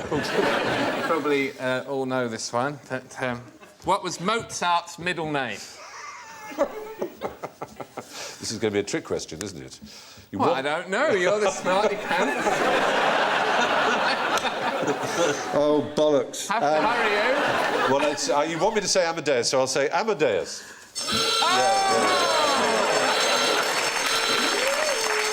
Wolfgang. His full name was Johann Chrysostomus Wolfgangus Theophilus Mozart. He usually called himself Wolfgang Amad, not Amadeus, or Wolfgang Gottlieb. This question for Stephen Fry. How many states of matter are there? Oh, hello. Well, if you count plasma, I suppose 4. Liquid, solid, gas...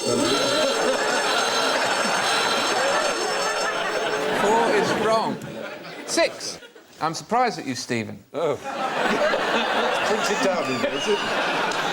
They are, of course, solid, liquid, gas, plasma, Bose-Einstein condensate, and fermionic condensate, sometimes known as filament.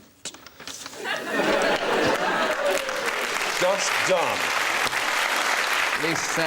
This question is for Stephen Fry. Alan Davis hunched in front of his pub trivia machine. I'll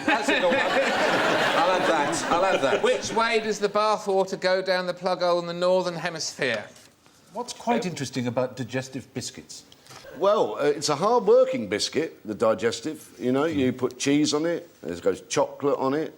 It's a base for cheesecake. It really is a sort of Renaissance biscuit. It's a great dunker. It's a very, very hard-working biscuit. But have you ever noticed that there is a slightly fishy taste about a digestive? What have you been dunking them in? Who have you been dunking them in? Lord. We're in the world of misnomers, but things that are wrongly called. Do they give you wind? They were called digestive because they were supposed to be an anti-flatulent biscuit when they were designed in the 19th century. No, that's right. In America, it's... You better have one of these. Sorry. Maybe you stuffed it up, I don't know. But I'd like to see an advert for this flatulence biscuit. Hey, try it, fantastic. We're heading right back down the diarrhea highway again. Welcome to the United Kingdom, Mr. The fact is, they are not aids to digestion. In America, it is illegal to call them digestives. Of course, in America, do you know what we're talking about? Cookies. Yeah. Yes. Right, which is from the Dutch. Koekje, meaning a cake. Which is why you call them cookies. Because what you call a biscuit is more like what we would call, I don't know, a kind of scone thing. You have biscuits and gravy. Explain to the ladies and gentlemen what that is. Oh, traveller from an arcane land. What do your people eat?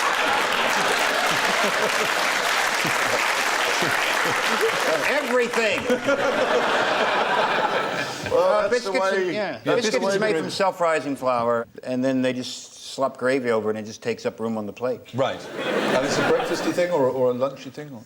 It depends on what trailer park you live in. Sometimes it's 3 meals a day. Fair enough. Well, 450 digestive biscuits are baked every second in the United Kingdom. Really? Yeah. They are truly the mule of biscuits. Now, look at this picture. What does a rainbow look like from the other side? You can't see it. Slightly different. Yeah. Just slightly different. It's nice. But it's not quite as... the same. It's a bit... no, Sure, look at it, you go... I'd rather be on the proper side, but it's all right. I wouldn't bother going round to look at it. No. I just go, no, it's better this This is side. a long journey. You can't really concentrate on it because there are people going, come around, look at it from this side. But your first answer was correct, for which you will get some You can only points. see it from the side that you're on. Otherwise, you wouldn't know it's there. No, there is a very particular way you it's can to only do see with where the rain is and where you are. Or where the sun is. Where the sun is and the rain and where you are. There has to be sun, and the sun has to be behind you. Yeah. Because they're light coming from behind your head, they're going through a raindrop, they're bouncing off the back of a raindrop, and coming back to your eye. And it can only happen at an angle of 42 degrees, which is why it's in a bow. Can you tell me at what point in time human beings were actually able to sing a rainbow? Is there a song about singing a rainbow? Sing a rainbow. There's loads of different ones, wasn't there? Grey and grey and grey and grey, grey and grey and grey. I can sing a woodlouse. You know. Very good, very good, very good. In Estonia, they believe that if you point at a rainbow, your finger will fall off. Oh, for God's sake. I know. Estonians aren't stupid people, are they? They aren't. You say. They're very stumpy, though. Yeah. Indigo, incidentally. What do you know about indigo? Blue, isn't it? Purple. It's purple. It's a funny colour. Do you remember... It's the colour of... Silence. No. Can you sing that song instead? No, I can't. It's the colour of audacity. See, I'm doing it now. I'm talking like that. It's the colour of audacity. Stop it. It's a sort of darky blue, isn't it? No, isn't it a fertility thing? Well, it's an Indian plant that was used for dyeing. In what sense would it be a fertility thing? It's a colour, doesn't it? Doesn't it come up on women's legs in circles when they're ready? That may be impetigo. Are we thinking of impetigo? Garters, what you're saying. Well, indigo is indigo. It's a dark blue dye used for such things as jeans and police uniforms. Why do bees buzz? joke? Because they can. And they buzz so that when they're trapped in the living room, you know to open the window. It's a thought. Is it to sound industrious? Yeah. You have to look at bees as aerospace workers. And stay with me. Yeah, it's all right. I'm still there. When you're flying, you want to make a lot of noise because a quiet aircraft is crashing. I think it's their knees knocking that makes the buzzing, isn't it? Because they hate flying. Terrified of flying. What is it that makes the noise? The wings.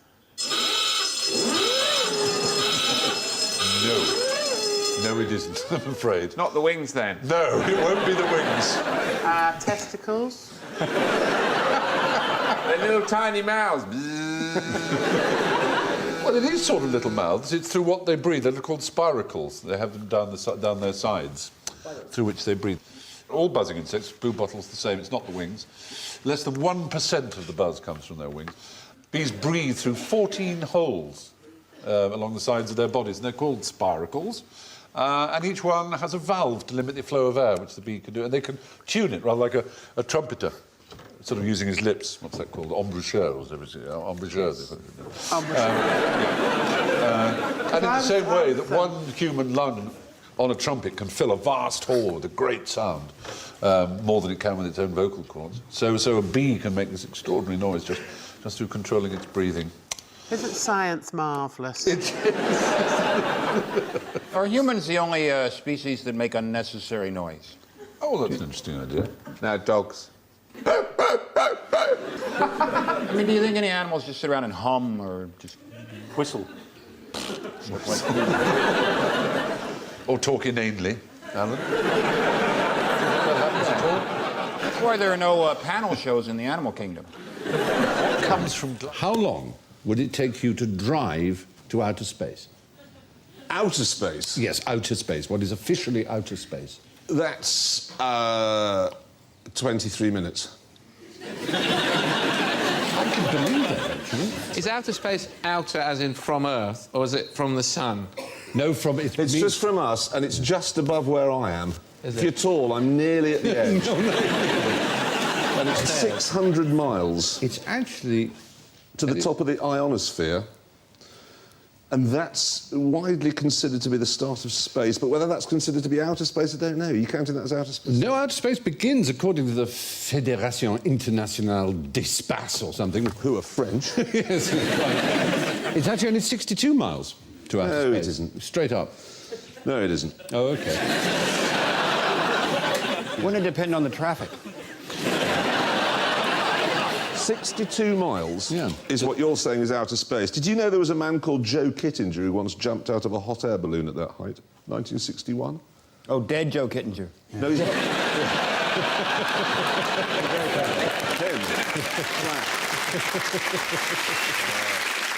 Just flag up one small thing. Go on.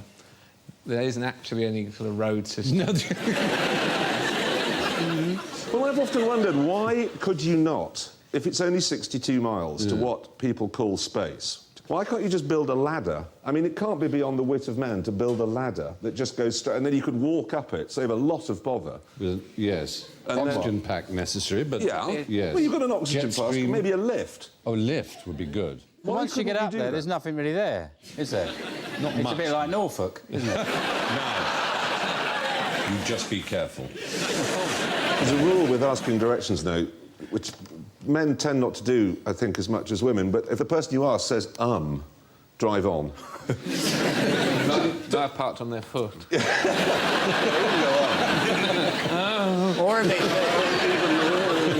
Or if they say, do you want the easy way to get there? No. I want to be tortured and left for dead on the side of the road.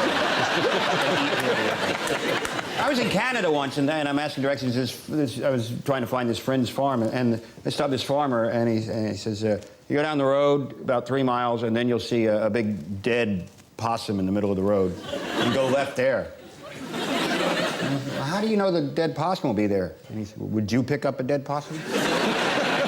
Good. I was getting directions once on the phone, and I was actually writing them down. And I realised after about a minute, I'd stopped listening and started drawing like a great big elephant. Big bollocks on it and everything. And I just realised, and someone said we were actually driving along, so I said, where is it? I said, well, you go down the left. Ooh. If you ask a lady for directions, she'll ask you a question back. So if you say, do you know where the post office is? She'll say, do you want to buy a stamp? And you'll find you're having a nice chat and everyone's friends. Yeah. But you've no idea where the post office is. So there you are. If you could drive straight upwards, then it would take under an hour if you were going at about 60-odd miles an hour. Outer space is defined as anywhere outside a planet's atmosphere. According to the Fédération Aéronautique Internationale, this is 62 miles above the surface of the Earth. Apart from the obvious, what's unusual about the New Guinea singing dog? Did you say apart from the obvious? Well, the obvious being that it's a singing dog, yes. It's the only singing dog never to have been on Esther Ransom. It's a tiny little dog and a huge bath of potpourri. It sings so high that no one can hear. Well, we do. You can actually hear him sing if you want to. I think we've got him singing. All right. Go on, then.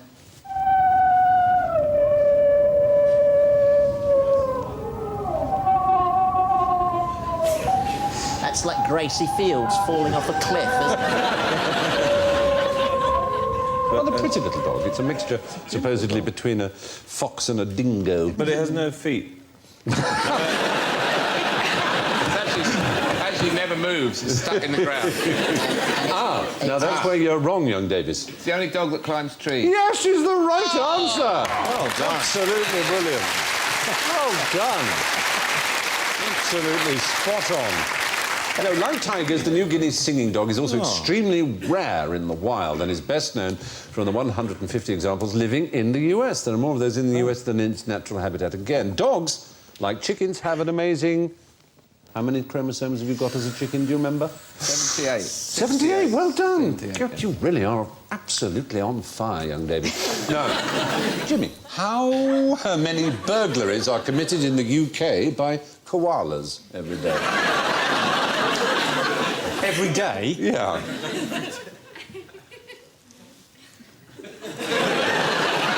Well, I'm guessing it's quite a low figure. Now, are we talking breaking and entering or planning to deprive of property on a continual basis because they're different charges? The thing about koalas is they are the most law-abiding of all the bears. Of course, they're not bears. Yes, Alan. They're not bears. Thank you.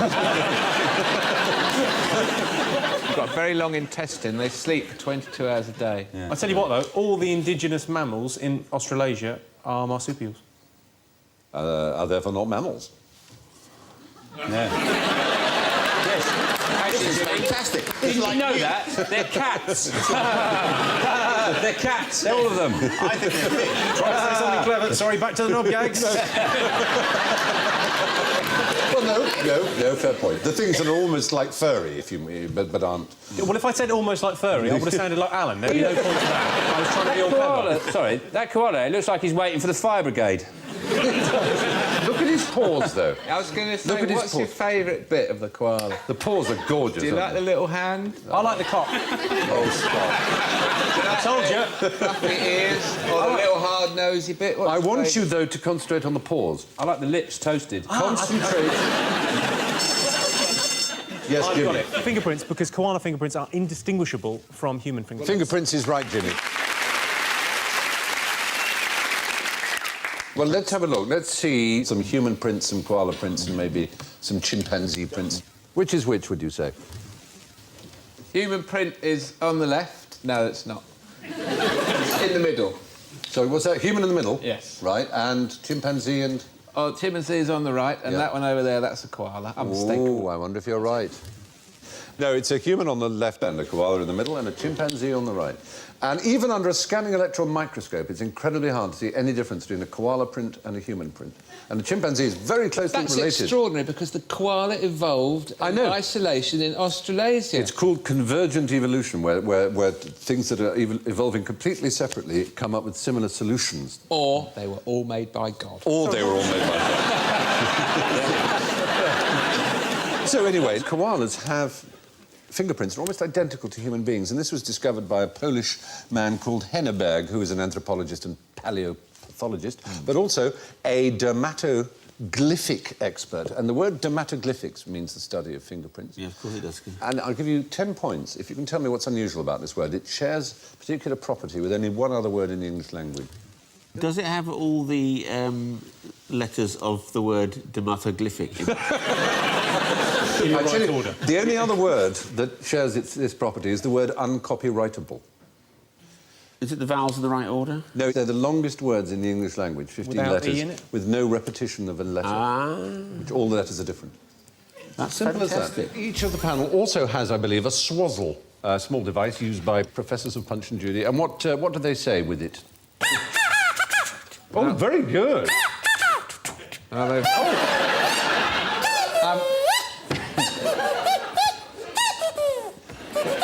Which way does it go?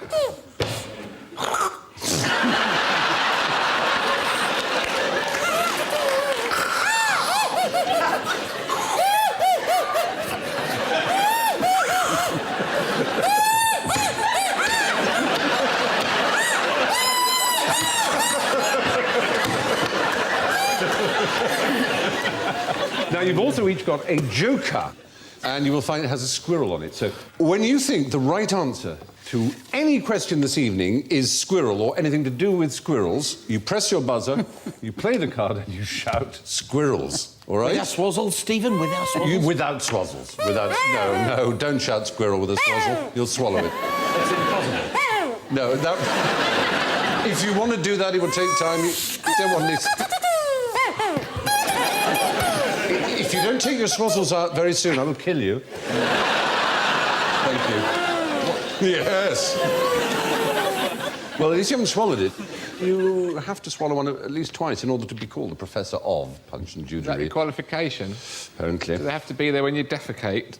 Yes, there it is. Congratulations, Professor. Does it go? Are you...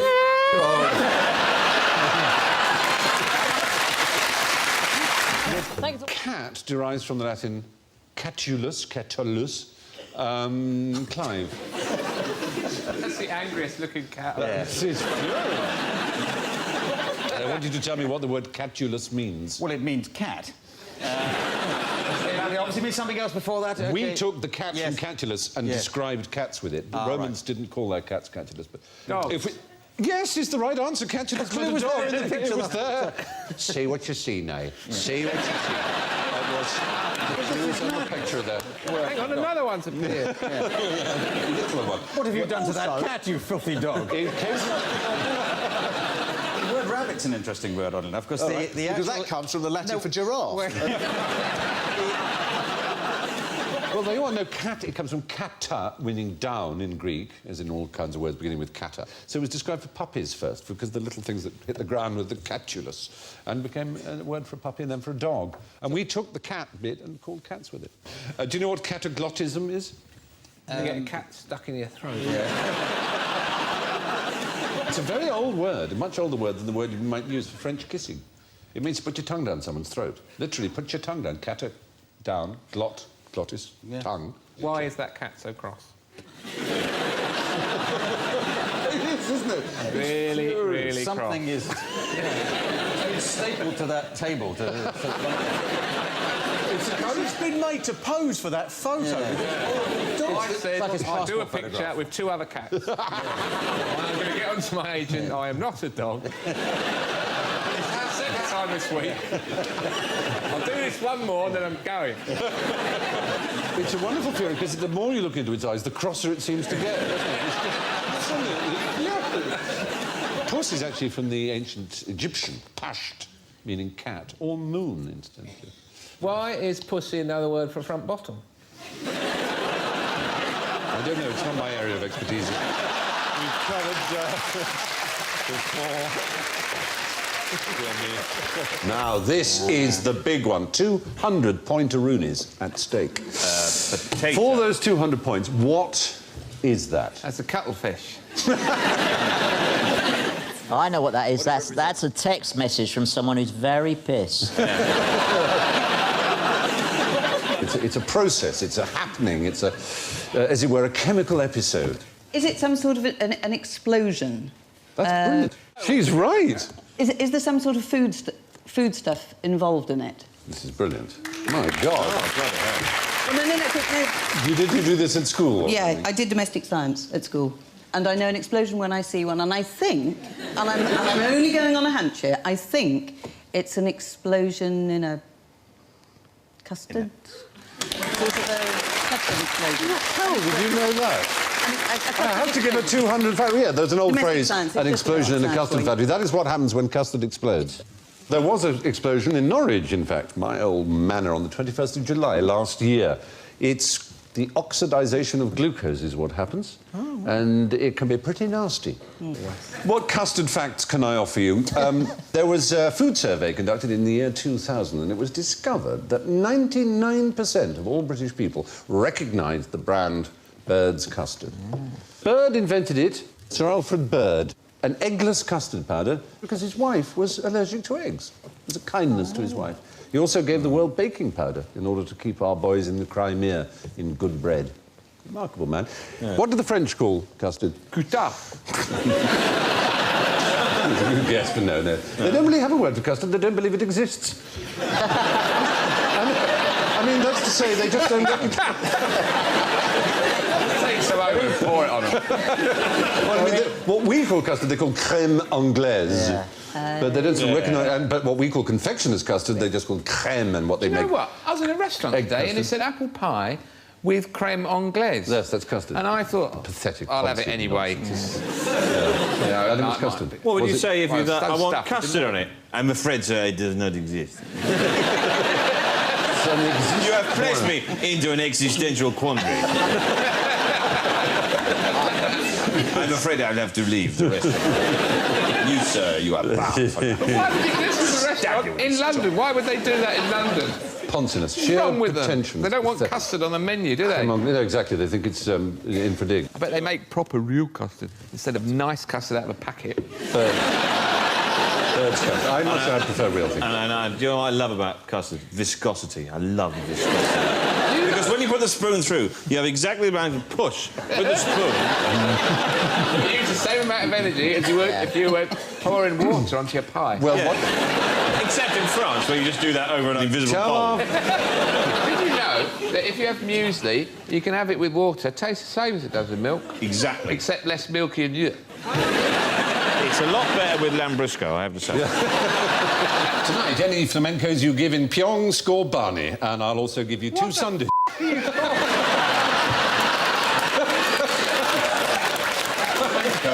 It's Cockney rhyming slang.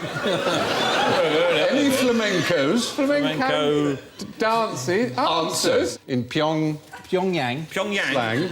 Score Barney, rubble, double. Yes. I'll give you 2 Sunday roasts, posts. Sunday joints, points. If at any nickel and dime time, you, woman who does buzz. Buzz. Woman who does. That's all I can think of. Oh, so we're doing middle-class Cockney rhyming slang. Woman who does. The woman who does. Woman who does. Want to lubricant me. Yeah. Lubricant gel, tell. Lubricant You can tell me what I'm on about.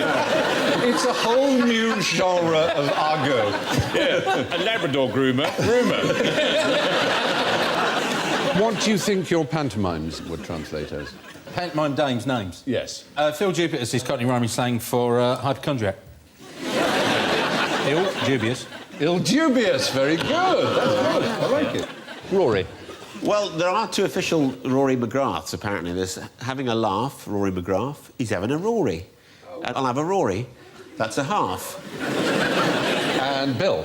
Well, I imagine the only thing I think probably might be scaly. You know, your skin's gone a bit Bill Bailey, scaly, you know. You've got a bit of an Arthur Ashe on your Roberta. You know, it's gone a bit Bill Bailey. What does Alan Davis give us, someone? Doesn't really rhyme with anything apart from Mavis. Unless you know someone called Mavis. Yes. It's Alan Davis. Mavis is the old word for a thrush. Yep, it's a so you thrush. could say, I've caught a bill of Alan. Yeah, that's true. It's gone a bit Bill Bailey. Yeah. What's the commonest metal in the human body? Ooh, that's a very good question. Iron. Iron? Oh, dear, no. I think it's mercury. Oh, dear, oh, dear, oh, dear, oh, dear, oh, dear. I think it must be calcium. Oh, no, he's got it. He's got it. It's calcium. Absolutely right. £100. Wow.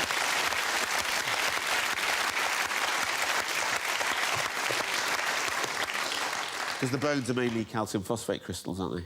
Yes. Yeah.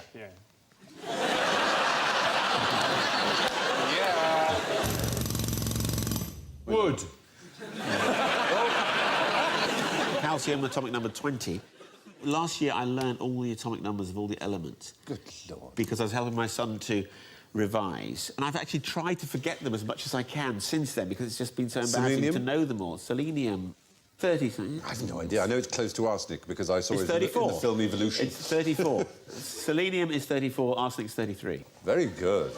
Isn't it good? But we calcium, should really put railings round you and have children come and stare calcium, at I you. presume, because calcium phosphate is the main constituent of bones. Indeed, calcium is as a metal is almost never found in nature. Phosphorus is, of course, I think 15. Yeah, let's move aside from the slightly more... We're doing atomic number wheelies now. Wow! You pull up outside pubs and go, selenium, 32. Calcium comes from the Latin calx, isn't it? Meaning a stone or a pebble, from which we get calculus and calculation, and recalcitrant, and all kinds of words. There you are. It was discovered in 1808 by Sir Humphrey Davy. I think recalcitrant actually comes from calx meaning a heel, not calx meaning it's kicking back. You're right. You should have points to that. It is indeed from a heel. You're quite right. Now, this is a team game, isn't it? I'm on his team. And what's another name for the common cormorant? Yes, Rory. Sea crow. Oh, very good. It is. That's the right answer. Any other? The Latin name is Phylacrocorax. What are you going to say? Can I just give the Latin name? Yeah. The cormorant is the Phylacrocorax carbo. The shag is Phylacrocorax aristotelis. It doesn't have the white face and the... This is brilliant. I mean, this is everything I've got written down. Tosser, mate. Only...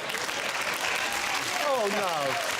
Poor Rory. It's a fair question. I only get called tosser by other people. The reason the sea crow is the actual word cormorant comes from Corvus marinus, which is the Latin for sea crow. Old swatty. Yeah. The Phylacrocorax graculus would be... It's the crested cormorant, isn't it? It's because the graculus is a jackdaw. No, a jackdaw is Corvus monedula. Yes, but it's another word. It's the actual Latin name. The actual Latin name for a jackdaw was graculus. OK, Stephen, let's not fall out over this, Stephen. No, it's what... No, I'm saying real Latin. No, you might be interested. Roman people actually called birds things before they were...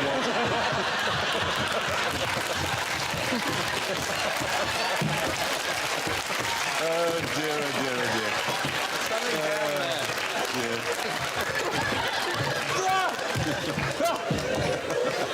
Sorry about that. I'm so sorry. That's all right.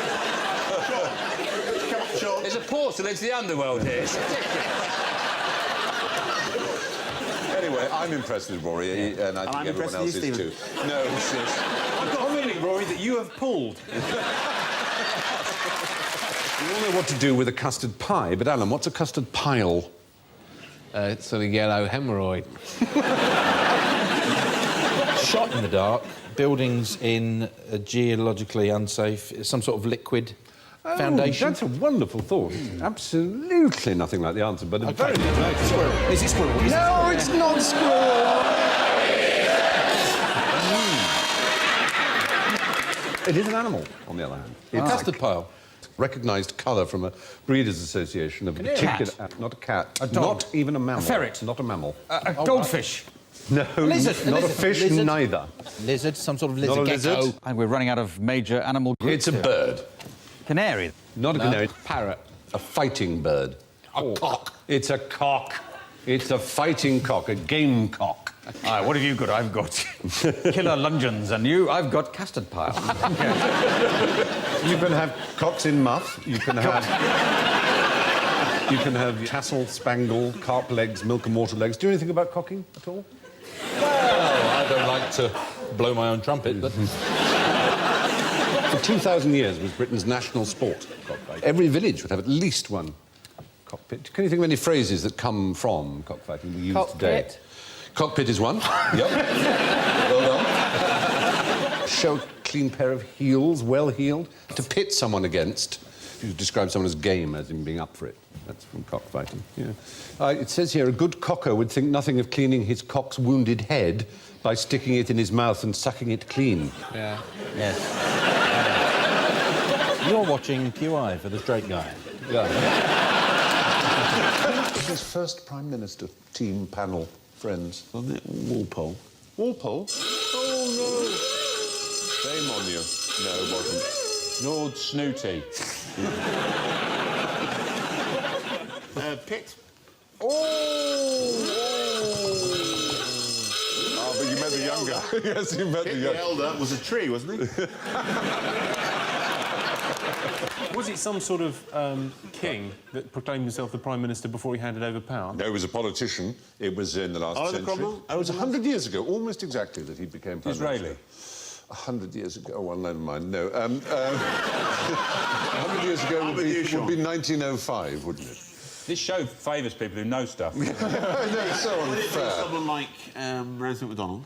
No, he was a bit later. 1905 to 1908. Campbell Bannerman. Henry Campbell Bannerman. Well done, thank you, absolutely. Henry Campbell Bannerman. He's not perhaps the best known of our Prime Ministers, but he ought to have. He was one of triplets as well. He was actually a very good Prime. He introduced old age pensions, he fought for the poor. He was the first Prime Minister. What were they called? They were called First Lord of the Treasury before that. He was the first one to be called Prime Minister. First Lord of the Treasury? Yeah, they're still First Lords of the Treasury if they're Prime Minister, but they're Prime Minister and First Lord of the Treasury now. Before they were simply... They used the word Prime Minister sometimes as an insult, but they were never called Prime Minister until 1905. What was Ethelred the Unready? He was a king. Yes. His last words, Henry Campbell Bannerman, were, "This is not the end of me." The term Prime Minister was first officially used in 1905, just 5 days after Campbell Bannerman became one. And Sir Robert Walpole generally recognised there were 7 Roman emperors who bore the name Caesar, not counting Julius, who started the whole thing, but of course wasn't himself an emperor. We all know what he did. He came, he saw, he conquered. But what did Nero do?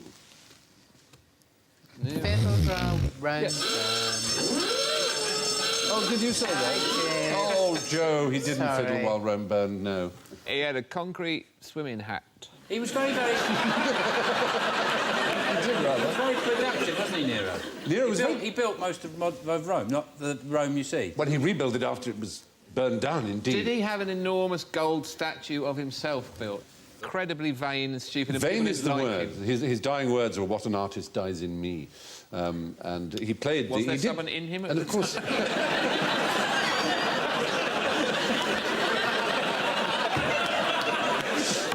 Small Fauviste painter has just perished inside my being.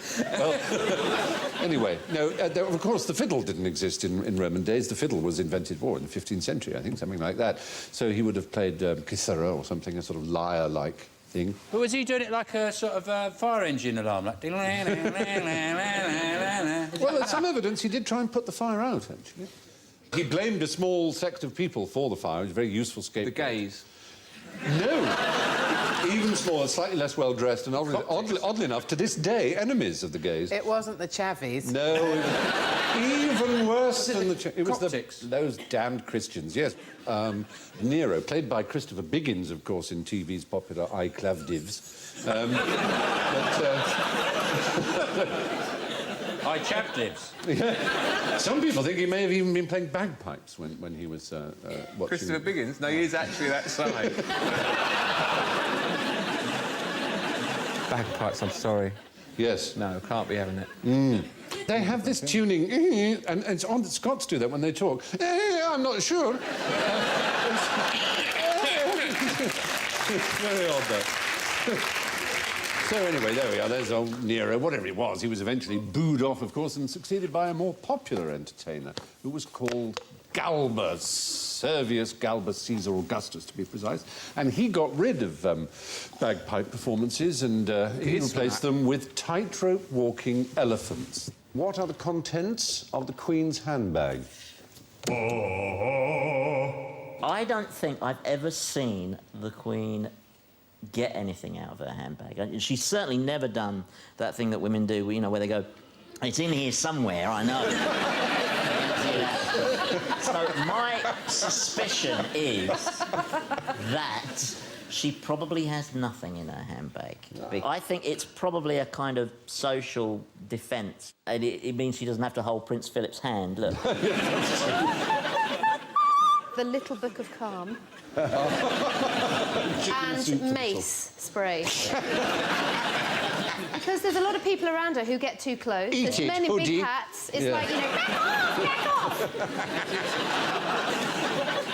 Apparently the Queen does carry money, but a lot of people think she doesn't, but apparently she, for Sundays, she always has money, an unspecified denomination, folded in her handbag there. And also she has a comb, apparently, a handkerchief, a small gold compact, and a tube of lipstick. Maybe she gets upset if she carries a fiver, saying, God, I used to be so pretty. She's got a deep-fried curly-whirly in there. She's got to have some pleasure. Yeah. Ah, yes. She sits in the loo and she just eats Oh, yes, like that. in quietly in the toilet. She crams it all in when no one's looking. I'm all right. What's the connection between Nancy Kerrigan and Wrong-Way Corrigan? Yay. She was the skater who had her legs smashed by Tonya Harding. Absolutely right. And he was another skater who had his legs smashed by another skater. That's not right, but the link is, what was Tonya Harding doing? I mean, essentially, in a very violent and appalling way. She was trying to eliminate her rival from the competition. She was cheating. Wrong-Way Corrigan was a shamed porn star. In the 70s. He looks like Edward Fox there, doesn't he? Yeah. He's a jockey, isn't he? No, he was a famous cheat. He had a ticker tape parade in Manhattan where more than 1 million people turned up in the streets. He was inspired by a man called Lindbergh. He was determined to fly across the Atlantic, although Lindbergh had already done it. They told him he wasn't allowed to because his aeroplane wasn't up to snuff. It was a mess. It was an old crate. So what he said happened was he flew from New York to California, but he ended up in Dublin Airport. And he flew across the Atlantic, but claimed that he'd just gone the wrong way by mistake. And to his dying day, he claimed that it was just an error in that, you know, he'd lost one of his compasses. But he was known as Wrong-Way Corrigan. Did he ever look out of the window? Because, hey... He couldn't see. It was night, it was foggy, he says. It can't have been night for 3,000 miles. He does look like Eddie Fox in The Day and the Jackal. But he said, it's going to cost you a lot of money. Doesn't it? Mm. Eddie Fox, the only man with a bicep in his face. Wallace, I'm going to have to abdicate. I was in a play in Chichester years ago, 20-odd years ago. The first play I was ever in. And he was in another play, but I got to know the DSM, as they're called, the Deputy Stage Manager, very well. And she'd not met him, and he suddenly appeared and put a hand on either shoulder and leant into ear and said, if we do go to bed together, it'll be strictly on my terms. Hell of a pick-up line, isn't it? Ed was one of these guys, he says that he just upstairs into space and suddenly says something. And he was sitting in a dressing room, possibly at Chichester again, actually, and he said, I'm so glad there are no homosexuals in this company. Everybody just looks at him. The other lot in the Antony and Cleopatra play are an absolute fleet of Berties. Who was the first president of America? Washington. Another two. No. Surprisingly not. No, he was probably the 15th. See? He was the first president of an independent United States of America, but there had been many presidents of the United States in Congress assembled, presidents of the Continental Congress of America. And the first one was called Randolph, Peyton Randolph. The second one was called John Hancock. Oh, Hancock, And yeah. what does John Hancock mean? Fingers on buzzers quickly, if you're an American. Oh, you got there, David. It means signature. Yes. I was just very alarmed when I first went to America and was told to put... I just only put John Hancock on the... My what? Where? Just put your John Hancock down. Whoa. But that's what it means. They use it all the time. Well, it's the reason being is that on the Declaration of Independence they all signed it, and everyone went sort of, and that's me. Hancock came along. John Hancock. Hancock. It is. So It is. you can actually see it from space. But you're right. His is the big signature on the Declaration of Independence. So there you are. There were 13 others after Peyton, and then on 30th of April, 1789, George Washington was sworn in as the first president to be independent. I'm holding a pen. That brings me cleverly to the Fisher pressurised space pen, of which you may have heard tell. It was developed after a lot of expensive research to enable astronauts to write in zero gravity. What alternative writing implement could they have used instead? Here comes the big noise. A pencil. Yeah. There is a kind of urban myth that the Americans spent millions on building a pressurised, gravity-free biro while the clever Russians just used a pencil. But in fact, they started off, both of them, using pencils, and the tip broke. And when the tip breaks, it floats around and it gets into short circuits, things gets into people's eyes and bodies. It's very dangerous indeed. Oh, but what a laugh that must be to have a pencil sharpener on the space shuttle.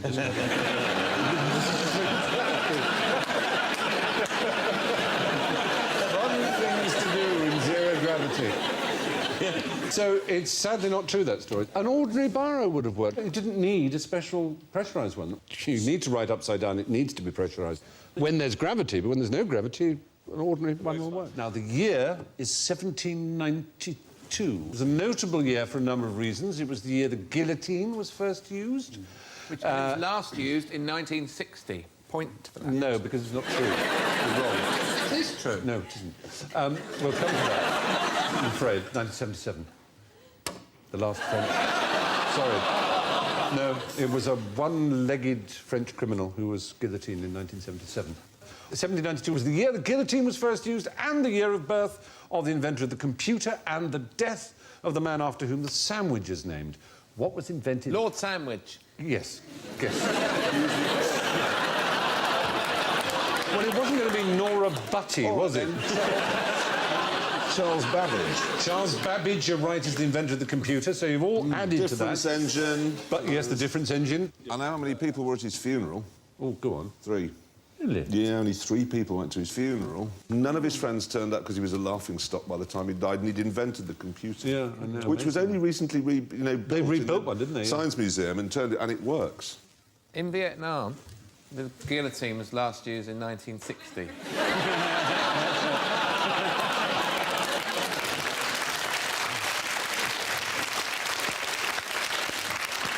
However, in France, in 1977... But En France. En France, exactly, en France. Has anyone survived it? Well, was it, remember Jim Dale in the film... Surviving, you can go. That's smart. That's smart. Stablon, anything.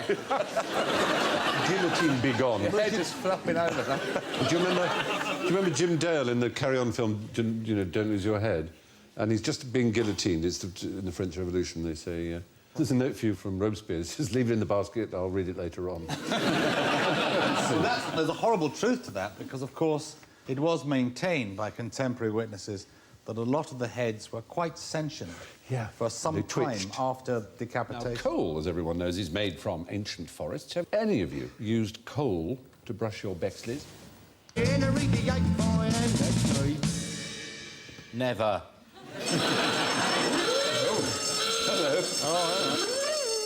doing Bexley Heath? Yes, that was teeth, yes. I know it's Hampstead's usually, but...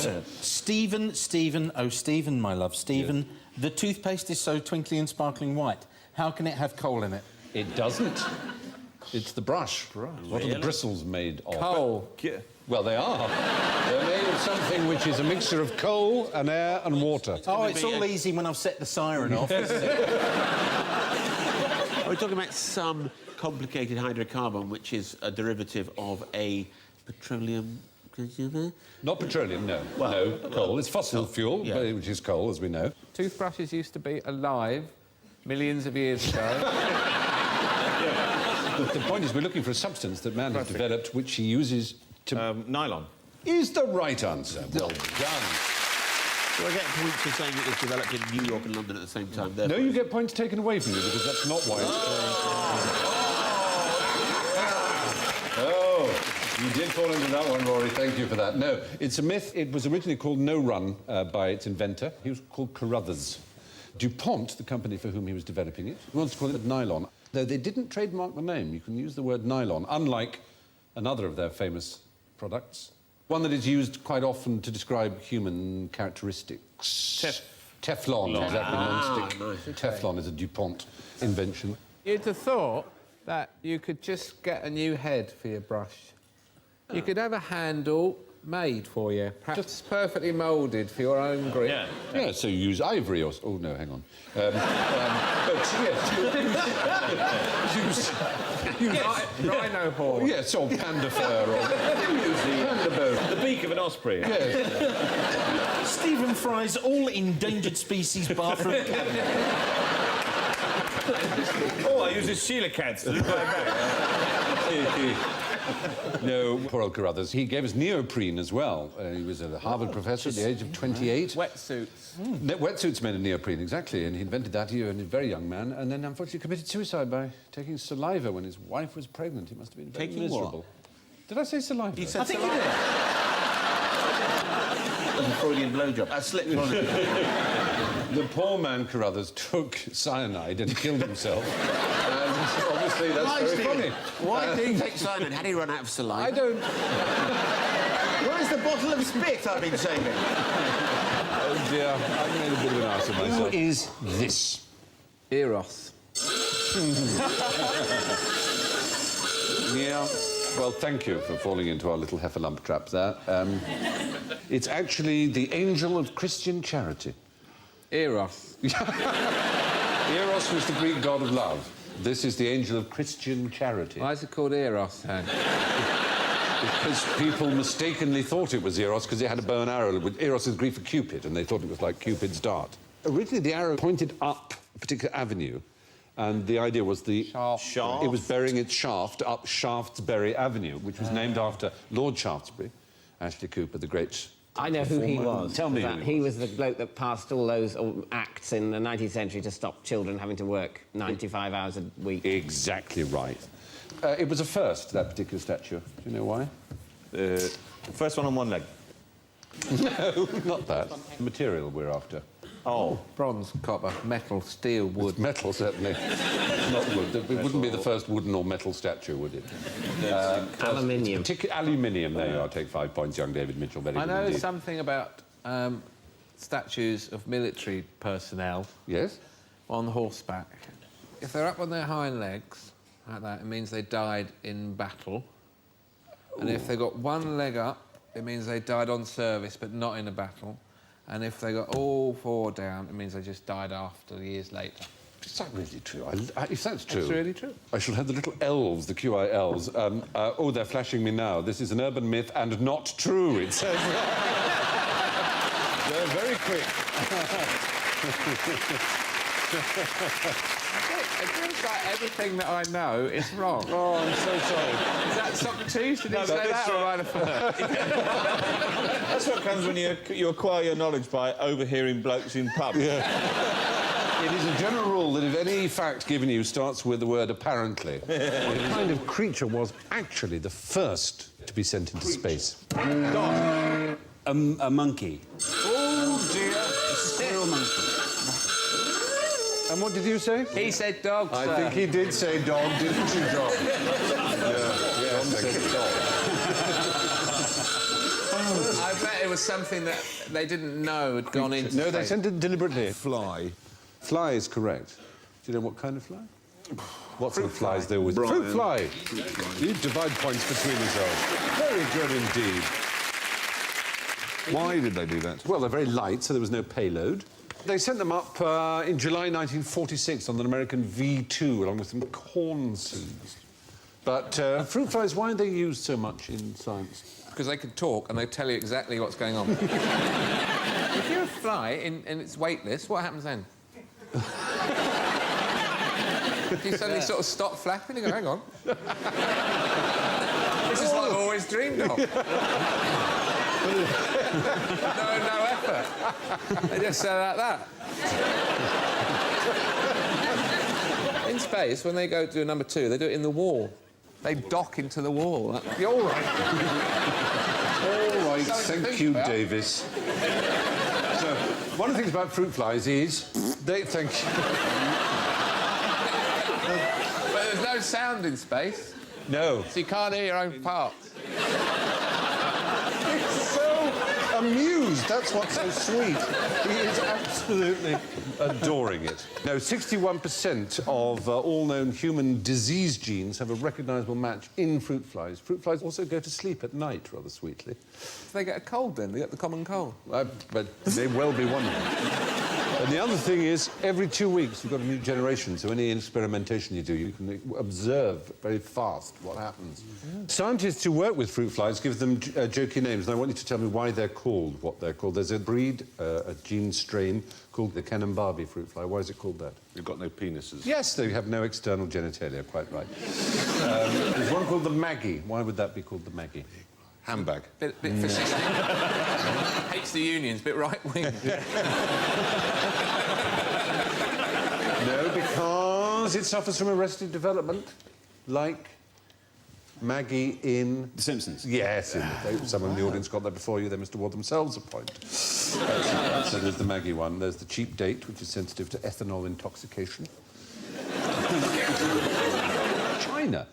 The city of Jinan, spelt Qinan, but pronounced Jinan in China, is about the same size as Corby, you can see it behind us, and is also, by coincidence, the site of one of the country's largest steelworks. But what quite interesting material do they make their houses from? Yeah. I don't know, is it dinosaur eggs?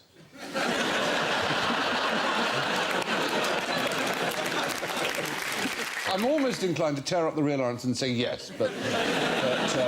Because I've got one. A Chinese dinosaur egg? Yes, it was a birthday present from my wife. Every evening, Bill, 4 hours on the egg, just in case. Yeah. I'm thinking about taking it abroad, you know. Taking it through the airport, you know, see if I can get it scanned for free, you know, just put it... So he goes, my God, what the... You know, I thought of doing that when the tortoise was ill, couldn't get it... It's stone. It's fossil, obviously. It's stone, weighs... I thought it was a skull at first when I opened it. And I thought, that's a bit of a weird present, but I'll go along with it. Yeah, great. And they're huge, and they make very good building blocks. So they... Well, it wasn't as gibberingly, drivellingly stupid an answer as it at first sounded, No. was it? No, it's not that. It is a very famous Chinese thing that these houses are Bamboo. constructed of. Oh, dear. Not bamboo. No. Oh, sir. Yeah? bootleg Coldplay CDs.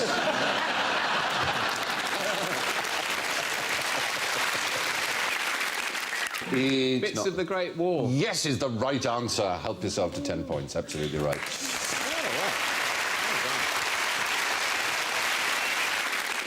Yeah, it's a rather sad thing, this Great Wall of China. It is disappearing. There's only 20% of it left. Where has it gone? Well, people just cart bits off to build pigsties and walled barns, and farmers just take bits because it's handy material. The Gobi Desert is encroaching upon the Great Wall. Is it? Yeah, unfortunately. How rude. Yeah, I know. How does the desert encroach? Sort of like, you sort of look away and then... Clay's grandmother's people's footsteps. I'm sure it was. It's the same way you get the armrest on a train.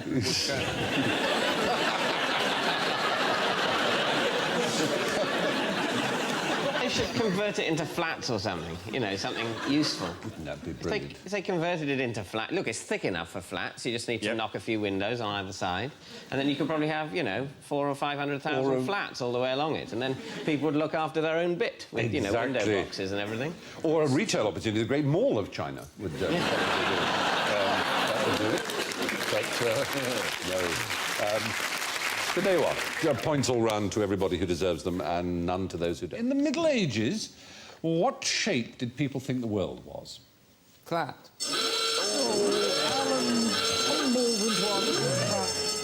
I know we all think they did, but there's absolutely no evidence whatsoever. They all thought it was round. They all wrote about it as round. The Greeks knew that it was round. Round and flat? No, they thought it was a sphere. Terry Jones, the Python, who is something of a medievalist, as you may know, he blames Washington Irving, the American writer, for one of those being who started this lie, as he puts it. The Greeks knew it was round, he says. Chaucer knew it was round. Roger Bacon wrote about the curvature of the Earth in the 13th century. So, apparently... Well, the majority of people didn't really care. No, but they started. As indeed we don't now actually care that it's round. If it was square, it wouldn't bother me. I'd rush to the edge. In fact, I'd want to go right to the corner. You'd sit on the corner. How do we know it's round? Yeah, huh? Round the world tickets. One is photographing. Photographing it was a very big help. We took a photograph and we saw that it was round. Yes, but then you could say that about anything, about people going to the moon, and we know they didn't. If it weren't round, all the flights of aeroplanes, if it weren't round, just nothing that we're How do we know they just don't fly, just circle round for a bit and let you think that you're going miles and miles and miles and just come down, like, you know, a couple of hours away, and they've set Russia up a lot nearer than it is? It's a really, really, really, really long oblong shape. On a track, like an electric bike, and they just move it. Whizzing the around. plane goes up, the plane doesn't move. They move the country in front of them. Are all the stars round? I can't answer that. I think probably most... But yet you know what people thought 500 years ago.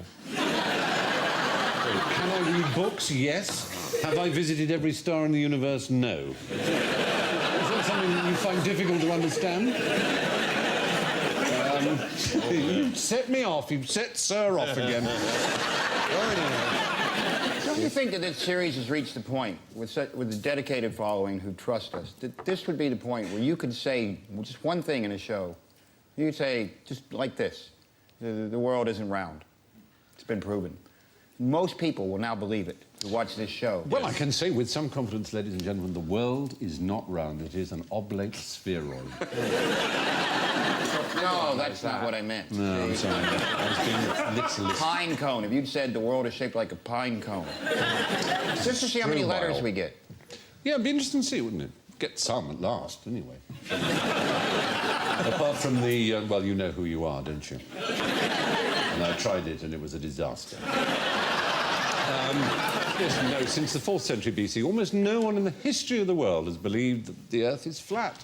It's a common misconception, and indeed the song lyric, they all laughed at Christopher Columbus when he said the world was round, but he didn't think that the world was round. He thought it was actually pear-shaped, funnily enough. Who was the only survivor of the Crimean War? When did it officially end, then? That's what you have to find out. Sebastopol and Balaclava and the charge of the Light Brigade, it's that war, yes. And we got their cannons and made the VC out of them. It was around the time that the cannon was being invented. It was around the 1850s, 1854.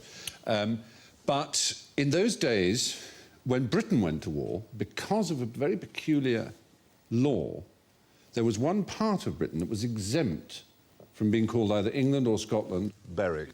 Berwick upon Tweed. Yes. Yeah, absolutely right. Berwick upon Tweed was given a special status as being of the United Kingdom, but not in it. So when British went to war with Russia, it was Victoria, Queen of Britain, Ireland, Berwick upon Tweed, and the British dominions beyond the sea was in the phraseology of the declaration of war. But in 1856, they didn't mention Berwick upon Tweed in the peace treaty, so it was still technically at war until 1966, when the mayor of Berwick upon Tweed actually signed a treaty with Russia, saying now at last You can tell the Russian people that they may sleep easily in their beds. I thought Berwick still was separate, isn't it? They're in England, but they play in the Scottish League. Is that right? Excellent. So there we have it. There's a war that went from 1854 to 1966. A creature that had been on a ship at Sebastopol in the war was still alive when the war ended. It was the only thing still alive. Tortoise. A tortoise is absolutely right. It was a naval tortoise called Timothy the Tortoise. Yeah. Isn't he just the one that just died? No, there he is. He's fine. He carried on living until 2004. Survivor of the Crimean War. He was the ship's mascot of the HMS Queen during the first bombardment of Sebastopol. Did he actually fight in the war? No. He had survived the war, but was in it, involved in it, in naval fighting Then you tortoise. crawl back to your line, and then you chuck him again.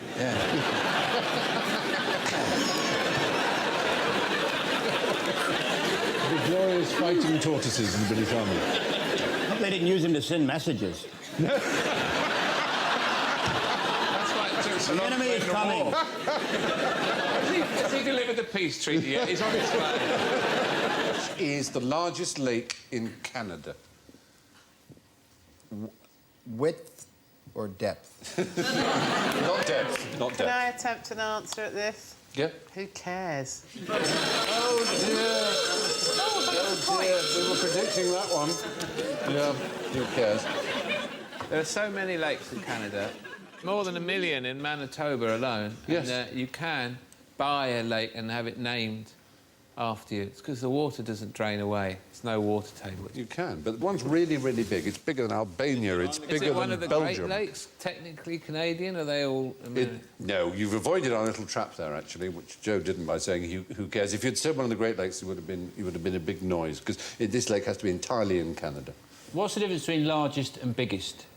Well, in other languages, largest mean widest, I suppose, and biggest being just greatest in size. But largest we now mean to mean biggest. It originally meant wide. Large is wide in French, isn't it? Right. Thanks. I mean, we are very lucky because we have both Latin and the Romance languages and the Anglo-Saxon languages to draw on, so we can say big and large. Yeah. Say little and small. Little and large. Little and large, indeed. Funny enough, when you said the deepest lake, the deepest lake is Lake Manitou. And Lake Manitou is a weird lake because it's also got the largest lake island in the world in it. And that island has got a lake in it, which is the largest lake in an island that's in a lake in the world. This just goes on to infinity. It does, doesn't it? No, the answer is the Great Bear Lake. None of the 5 Great Lakes is entirely in Why did Big Beard Wang regularly shave his pussy? Well, I'm afraid I'm disappointed that we've got a cheap laugh from the word pussy. I was laughing at Wang, actually. I think it's a person, perhaps. You're right. Big Beard Wang, who one could assume he had a large beard. And he shaved his cat. Well, he was a barber. He was a barber to a very famous man. Was he a Chinese barber? He was a Chinese An emperor, was there? A kind of emperor, I suppose, though he would certainly not call himself one. But Chairman Mao. Chairman Mao, indeed. And Mao is the Chinese for... Cat. Cat! Exactly. Meow, you would think, but no, it really is. Mao is cat. Is that cat on the end of Chairman Mao's... That's why he's smiling. I don't remember that as one of those communist posters. It means cat, Mao, and it also means hat, oddly enough. So, Maoza Li Di Mao means the cat in the hat. When the Titanic sank, what was the first thing that happened to the crew? Terrible luck for them, but they actually had their 6-month review. And...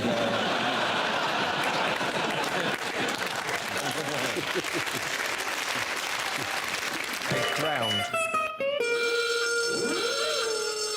Did you say they drowned? I said they drowned. Oh, yeah. dear, no. No, I was going to say they were fired. Every single member of the crew had their wages stopped at the moment of the sinking. They stopped paying them. The moment a ship sinks, it is no longer a ship, therefore you can't work on it, therefore the White Star Line paid them up to the minute of the sinking and not the end. I would imagine that in a sinking situation, you'd hope to be getting time and a half. This is it. Frankly, double bubble. Just a little something at the back end. As soon as you're in the water, you've got to be looking for work. Get on your pedalo and look for work. But apparently at the time, White Star were considered one of the more generous employers. I think it was £5 a month, not very much. Do you know about the Duff Gordon family on the Titanic? And their terrible gin. Very good. No, they offered the crew of lifeboat number 1 £5 to save their lives. Nobody's quite sure whether this was just greed, saying, I'll give you £5 if you save my life, or whether it was a thank you because their lives were saved. But whatever the result, the crew themselves were in terrible trouble for accepting a bribe. And one poor lad, Albert Horswell, survived. He was one of the lifeboat crew, got home, went to see his mother, who slammed the door in his face and never spoke to him again because she was ashamed that he had taken a bribe. Yeah, she was also bonkers, though. Yeah. Like Mrs. Horswell. Is it true someone dressed as a lady? Supposedly someone did because it was women and children first. I thought you said somebody dressed as a baby. Lady. Yes, Goo-Goo, indeed. I have a lollipop, and I have no control of my bowels or urine system. I am indeed an infant, and I know you think I'm Lord Albemarle, but actually I am a little baby with a beard. Yeah. Goo-Goo. And, madam, might I tell you I've been a very naughty baby? So along that path, the ones who were paid £5 were only the able seamen. How can you tell able from ordinary seamen?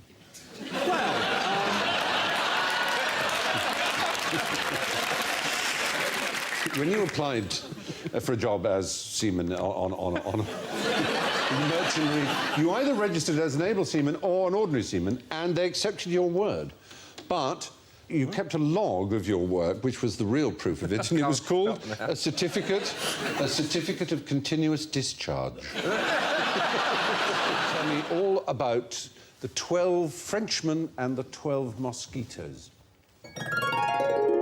Dara O'Brien. Once upon a time, there were 12 Frenchmen called Happy, Sleepy, Arrogant, Furieux, des choses comme ça, bof, and Zutelor. That's 6. Fenêtre, boulangerie, Le table. Le table, of course, and jambon et fromage, the twins. And they used to travel around with mosquitoes, solving adventures. And what were the mosquitoes called? Fuzzy, stingy. It was a very, very low-rent 1950s French detective season that involved, at some point, the extraction of a tiny amount of blood from one of the suspects. Do you know what else a mosquito can be other than a... It was a World War II plane made out of wood. Made out of wood, exactly, made out of balsa wood and plywood. What was their great raid? Tuck shop. I don't know, was it made into a film? It was. They were 12 members of the Resistance, the Maquis, and they were due to be shot by the Gestapo. And the Allies would send in these 12 mosquitoes to bomb the chateau in Amiens, so all the prisoners would escape.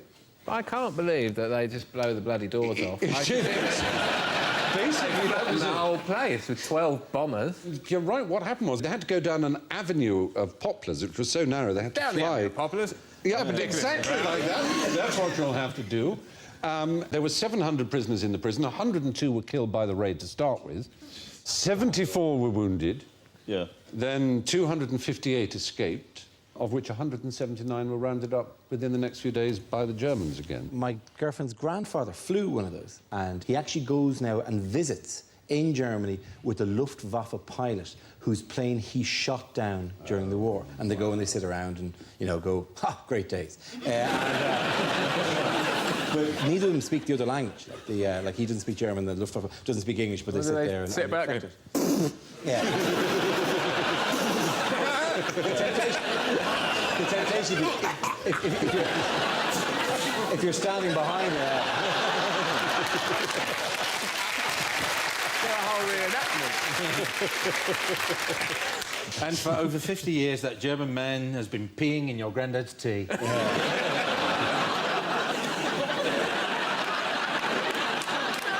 We had an Airfix model of one of those. I gave it to my dad for his birthday, and he made it before breakfast. You put the transfers on? Yeah, painted it and everything. Yeah. That was a pain, because you had to put them in hot water and wait for them to slip off. And then, of course, with chubby 6-year-old fingers, you just end up covered in swastikas. It's not a good look, you go to school and they think you're in the BNP, and it's, no, I've been trying to make a hindcall, sir. What happened, this is my question to you, what happened to 3/4 of the people accused of witchcraft in England? Drowned, burned, killed. We were much gentler than you might think. They were acquitted. Really? Yeah. Is that sending the wrong message to witches? We were apparently rather resistant to the idea of destroying witches in England, and unlike views espoused in so-called books, and I use the word book very loosely, like the Da Vinci Code. It is complete loose stool water. It is arse gravy of the worst kind. Anyway. He's a blues singer. Please welcome Loose Stool Water.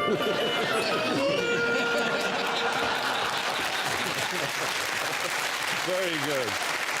Excellent. Well, that particular panful of that material did claim that about 5 million women were burned or hanged around Europe for being witches. There's absolutely no evidence there's anything like as much as that. Probably about 500, probably less in England. And they weren't burned, they were hanged. The lawyer would have said, maybe not go to court dressed like that. Yeah. 2 possibly burned. That's the only evidence that 2 were burned. The rest were hanged, probably about 400 or 500 at the most. There are lots of Hammer films. The Devil Rides Out and those kind of things. Usually Peter Cushing, and sometimes, if you were very lucky, they would have Charles Grey in a huge white smock. Where do most tigers live? Asia. Most... What? I think you got in there first, didn't you? No, not true. Not true? No, not Zoos.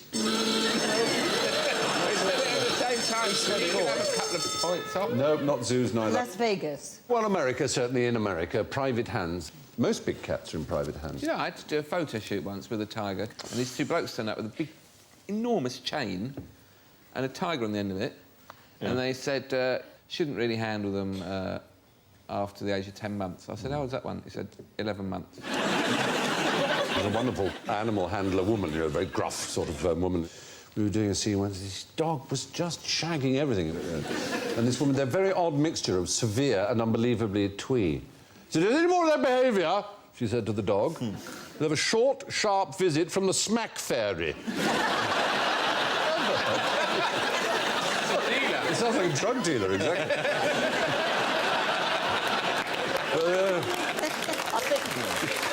Extraordinary. Snap fairy.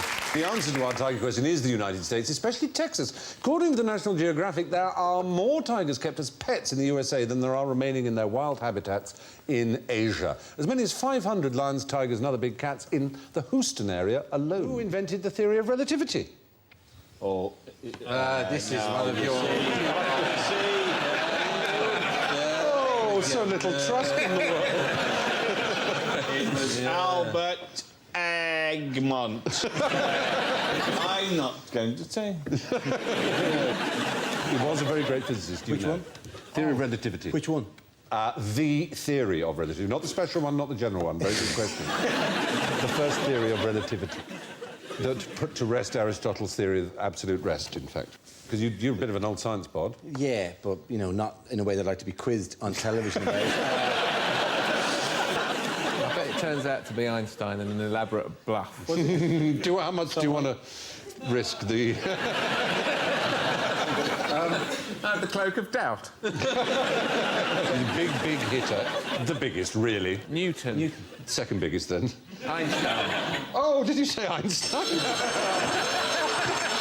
that care! You took so much care not to say Einstein. You know, fish bite hooks. No, Galileo Galilei. I'm thinking of Galileo. He just did telescopes. Tell him. Put him right about Galileo.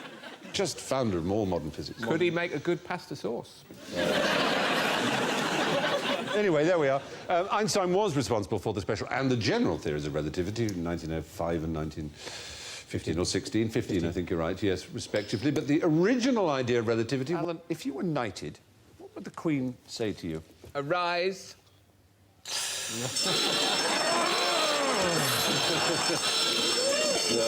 No, she wouldn't. Are you sure she doesn't say, no, I'm sorry, I have to draw the line somewhere?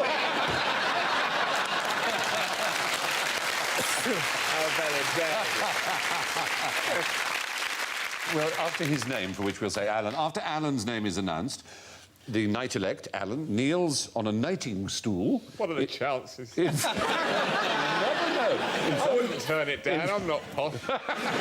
In front of the Queen, who then lays the sword blade on the knight's right and then left shoulder. I'll be like, That's it. After he has been dubbed, the new knight stands up. Contrary to popular belief, the words "Arise, sir," ... are not used. The Queen then invests the knight with the insignia of the order to which he has been appointed, a star or badge, depending on the order. By tradition, clergy receiving a knighthood. What's the difference when clergy are knighted, if they happen to be? They kneel on a corgi. No, there's no sword. There's no sword. You can't take a sword to a clergyman. Exactly. No, you'd take a dagger, wouldn't you? Yeah, exactly. A scimitar or an axe. Yeah, exactly. Yeah.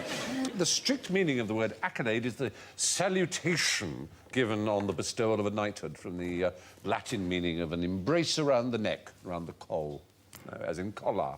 But do you know about degradation? And that's when you have your knighthood taken away. The last public one was in 1621, when Sir Francis Mitchell was found guilty of grievous exactions and had his spurs broken and thrown away, his belt cut and his sword broken over his head, and was then pronounced to be no longer a knight, but a knave. Oh. All by the king? Yeah. It would have been James I, wouldn't it? Yes. Wow. It's when she did Alan Sugar. Did he go, you're fired? You're degraded. You are a knave. What does the moon smell like? Yes, Joe. Does it smell of Buzz Aldrin's underpants? It might. Did he crap himself there and bury some? Well, one of them obviously did, didn't they? Wouldn't Crap you? himself there and buried some. I did that as a child. I pooed in my pants and buried them in the garden. But when I went back to check on them a few weeks later, They'd gone. We could have sold them. People advertise for dirty underpants in the backs of magazines. Not in The Spectator, they don't. All I can say. What's the moon smell of? Cheese. Oh, Joe, you are sweet. Yes.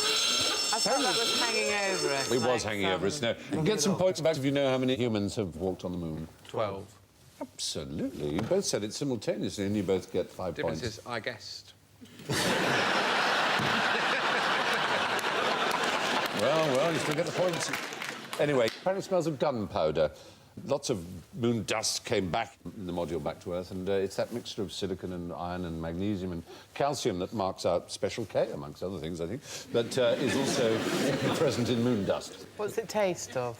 Wensleydale. But what was Darwin's problem with brown owl, and why did he not describe it?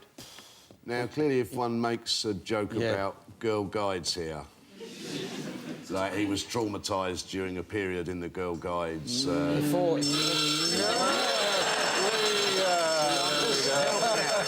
Help me now. We even predicted your mistake, because I think brown owl brownies. Yeah. Yeah. He must have died before... Before the brownies existed, exactly. He probably ate it or something. Ah! So he ate brown owls, you're saying? Well, actually, he didn't, because he described it as indescribable, which is why he didn't describe the brown owl.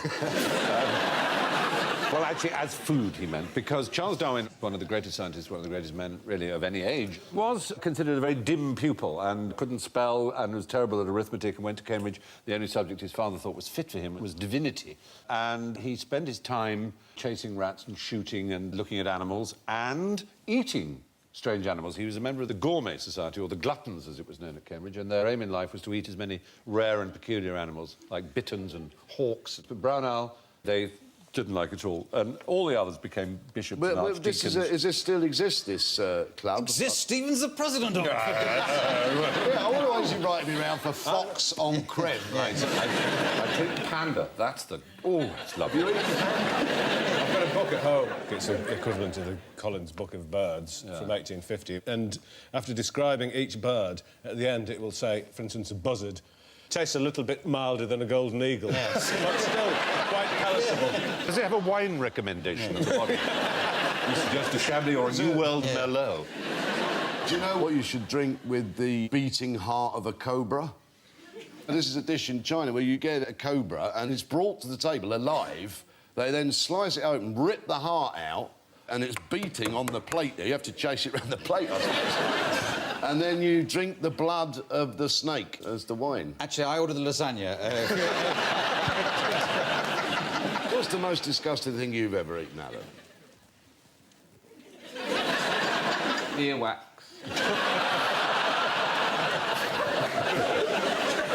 Your own? It was your own, that's all. It's really horrible. It's bitter. I mean, if just a tiny bit on the end of your fingers. Sweet and sour. Imagine if you had to have a sandwich of it. Really like a block of it. Anyway, a phylum feast is held on the 12th of February every year by zoologists and biologists, in which they try and eat as many different species as possible, in honour of Charles Darwin, whose birthday that was. Why do children play with their food? The sixth child of Sigmund Freud was called Anna Freud, and she took up her father's beacon of battiness. She was the first person to write about denial. That's Sigmund on the right. For me, playing with food came out of being deprived in Liverpool when there were no toys. So did you make sort of things out of meatballs instead of Lego? Mum used to put a plate of turnip tops and cockles. So, as a youth, your toys were cockles? My first toy was toy cheese. For Christmas. Honestly, that was a metal-like cheese portion, which you wound up, I remember this, on the lino, and put it down. I used to make, like, cheesy movements. Cheesy movements. That is a very good reason to play with food, and it makes me all the sicker at the weirdness of Anna Freud. Anna Freud believed, by playing with their food, they were really playing with their excrement. The thing is, a child could play with its excrement... If it wanted to. If it wanted to. Of all human phases that you're in, lower infancy is the one where you can most get away with playing with your excrement. Oh, he's got his hand in his nappy again. But that's the one thing that we don't touch. The Freud family is a good example. Anna Freud suffered from depression all her life and never had children.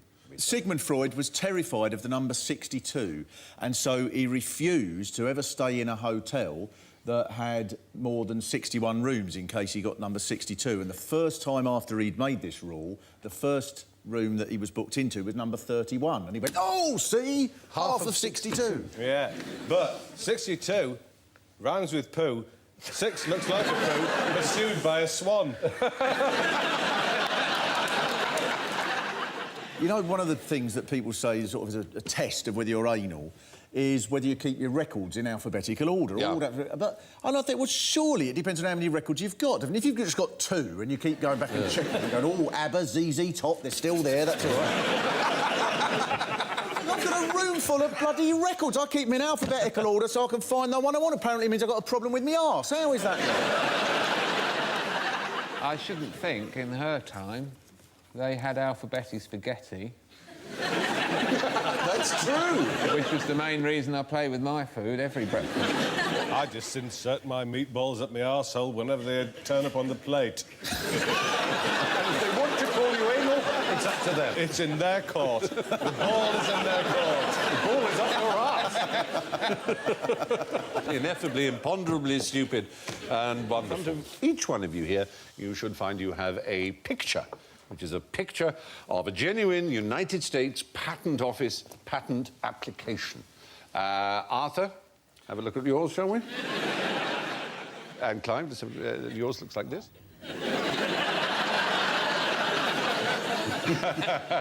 And Vic.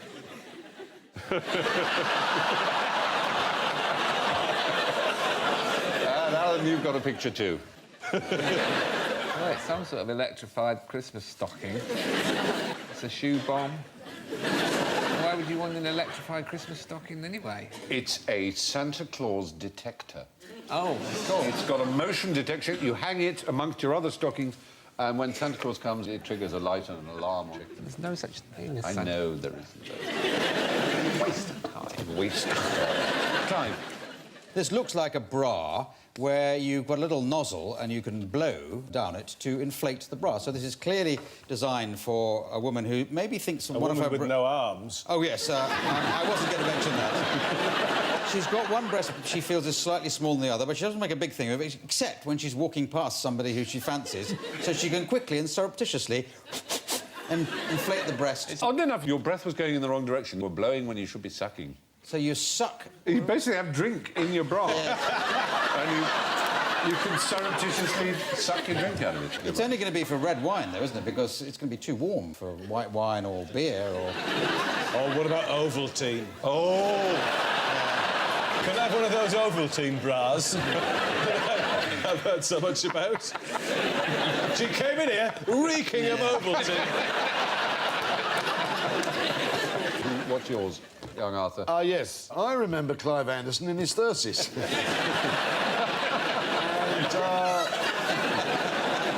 I can't hardly believe it, but maybe someone has actually patented the comb over. You're absolutely right. On May the 10th, 1977, Frank Smith from Orlando, Florida, filed a patent for a method of styling hair to cover partial baldness using only the hair on a person's head. But why is his head the colour of a baboon's arse? Have you got the full details of this that I could take away and study? Just for general interest.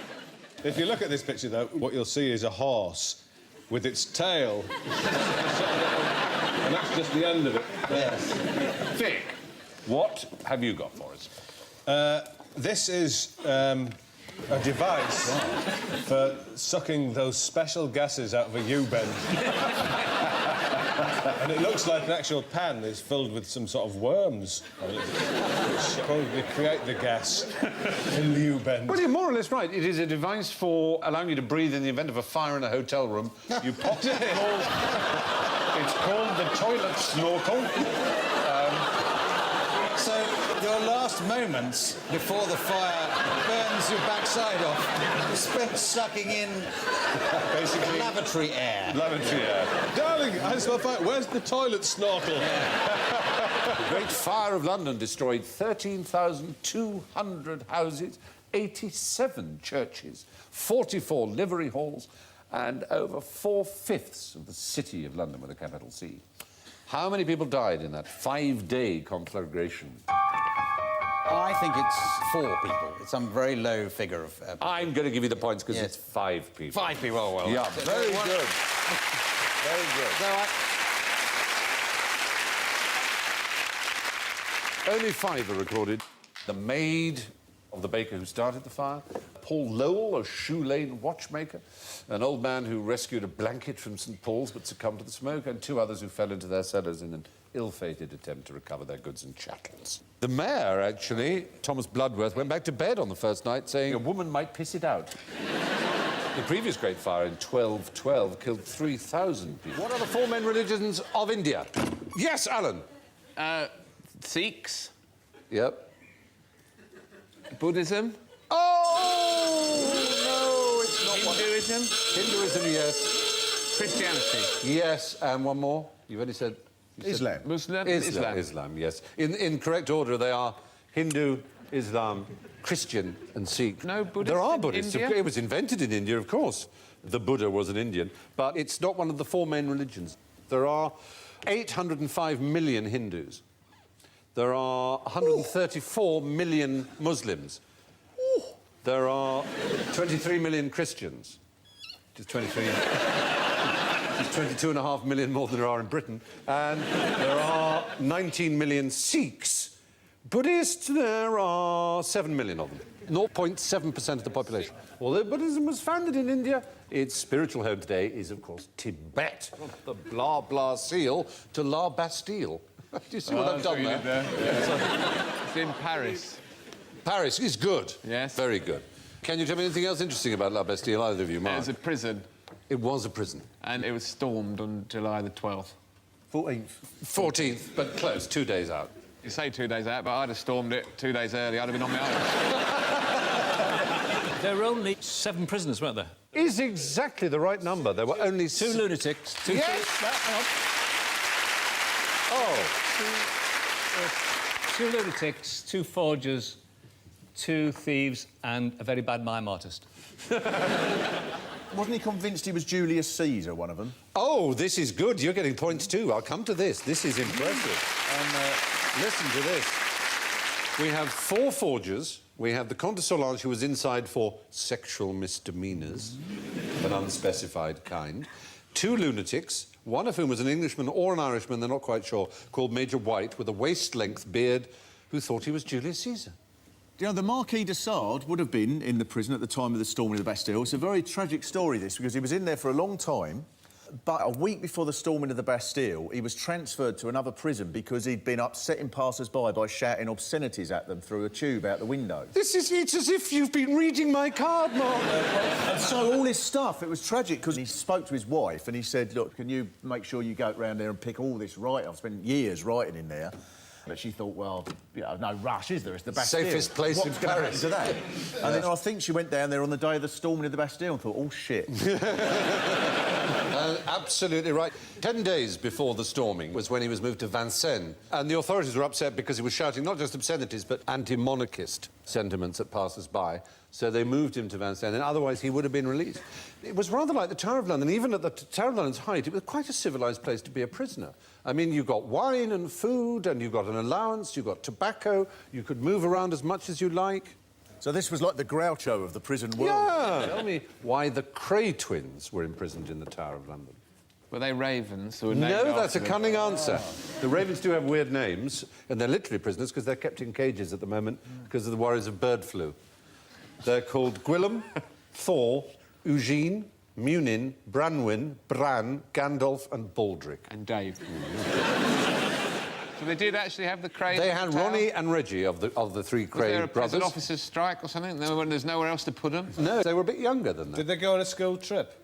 No. National service. Very good, absolutely right. There was a barracks there, wasn't there? There was a barracks there, and that was their one. It was the City of London Regiment of the 1st Battalion of the Royal Fusiliers, which is where people like Michael Caine had gone when they'd done their national service. People in the East End, that was their local barracks. But they were actually imprisoned there because when they did their national service, they don't like it. Ron and Reggie didn't like it. And they beat up their training sergeant and went home to have tea with their mum. The weird thing about Ronnie is he was pretty psychopathic, and as most people know, he was gay. But he had this weird thing that everyone had to admire his boyfriend. So they'd have a meeting of the firm, and there'd be the heads of Plaistow and Hackney and Dalston and all the local branches of the firm. And there'd be Ronnie, the colonel, and there'd be a 17-year-old youth called Cyprian or something. And Ronnie would go, hello, everybody, this is Cyprian. And hello, Cyprian. And Ronnie would go, isn't he gorgeous? And they'd all have to go, oh, he's lovely, Ronnie. Oh, you pick 'em. Oh, you lucky dog.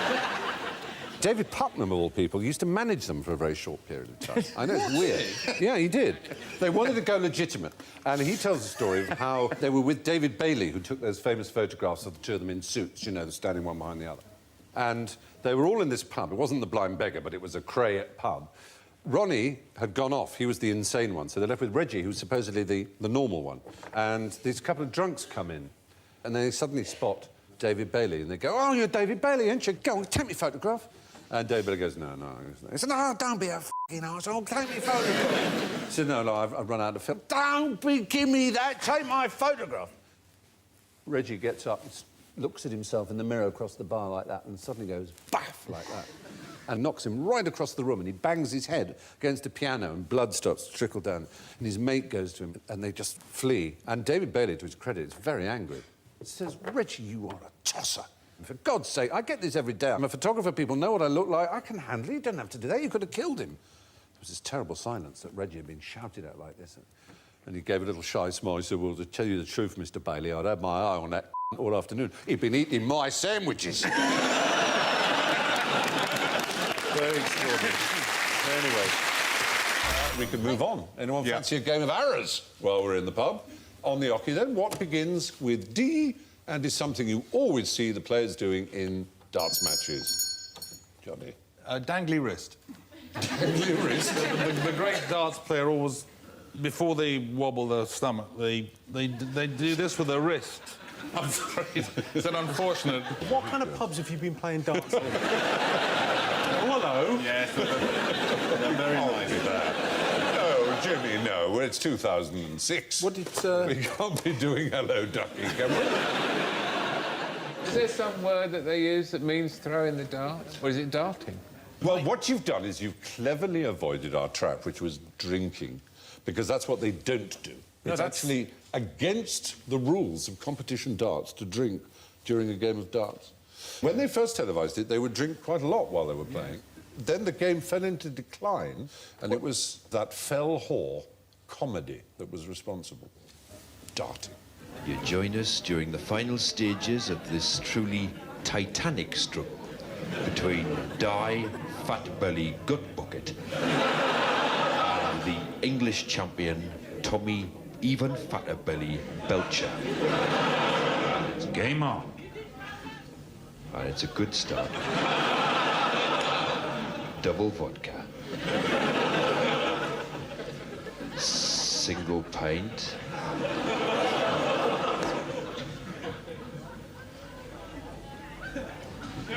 Another double vodka. 100 milligrams. 100 milligrams. This was such a problem, this sketch, apparently, for the public perception of darts, that it fell into decline and became regarded as a slobby game for drunkards. You know, in Holland, they play it in schools. Well, they have the great Raymond van Barneveld, who's won the darts many times. I remember the commentator saying, he's quite a man, he is. In his spare time, he studies the universe. Who's the famous darts commentator, do you remember? Sid Waddell. Sid Waddell. Who is it double first history, something like that? He certainly read history at Cambridge University and has said some famous and extraordinary things in his time. There's only one word for that, magic darts. That's the greatest comeback since Lazarus. Yeah. Alexander the Great conquered the world at 33. Eric Bristow is only 32. Absolutely. He actually was slightly more poetic. When Alexander of Macedon was 33, he cried salt tears that there were no more worlds to conquer. Eric Bristow's only 27. And then you have the rather odd one, he's as happy as a penguin in a microwave. What was the most dangerous military stratagem ever devised? Vehicle reversing. Was it Hannibal's first crack at the Alps with chihuahuas? The purpose of this one was to terrify the enemy. Imagine you're in the front line of an army and you're massing against the front line of another army, and the front line of the opposing army does something so extraordinary that you think, oh, my God, we're never going to beat them. Is it from a Carry On film? Is it when they lifted their, kilts and they didn't wear pants? It was amazing. Carry On Braveheart. No, it's neither of those. They flagellate themselves. They insert something within them. They chop their own heads off. They chop their own heads off. The front line of the army chops their heads off. How you do that? Grab your hair and just slice with a very sharp sword. Who was that then? The Scots Guards? This was in 496 BC. It would be the Swiss army, because they'd have something on one of those little knives. No, wouldn't they? Self-decapitation. It's a country you know well, and you're wearing its flag at the moment. This is the flag of Vietnam. Well, that's right. We're talking 496 BC, the army of King Gujian of Yue. And he had convicted criminals in the front line and told them they had to cut their own heads off. You may say, well, why would they do that? What's the worst that could happen? The worst that could happen is if they didn't, then all their families and all their children would be massacred as well. F*** it.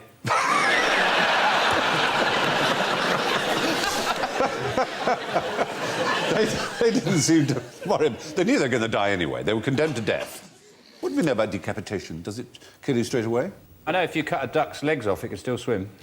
It can float, but it can't swim. Floating I'll leave a little bit of stumpage. No. It wouldn't be able to, it would have to catch the currents. It would evolve into a whole different animal. It would probably get a wing up as a sail or something like that.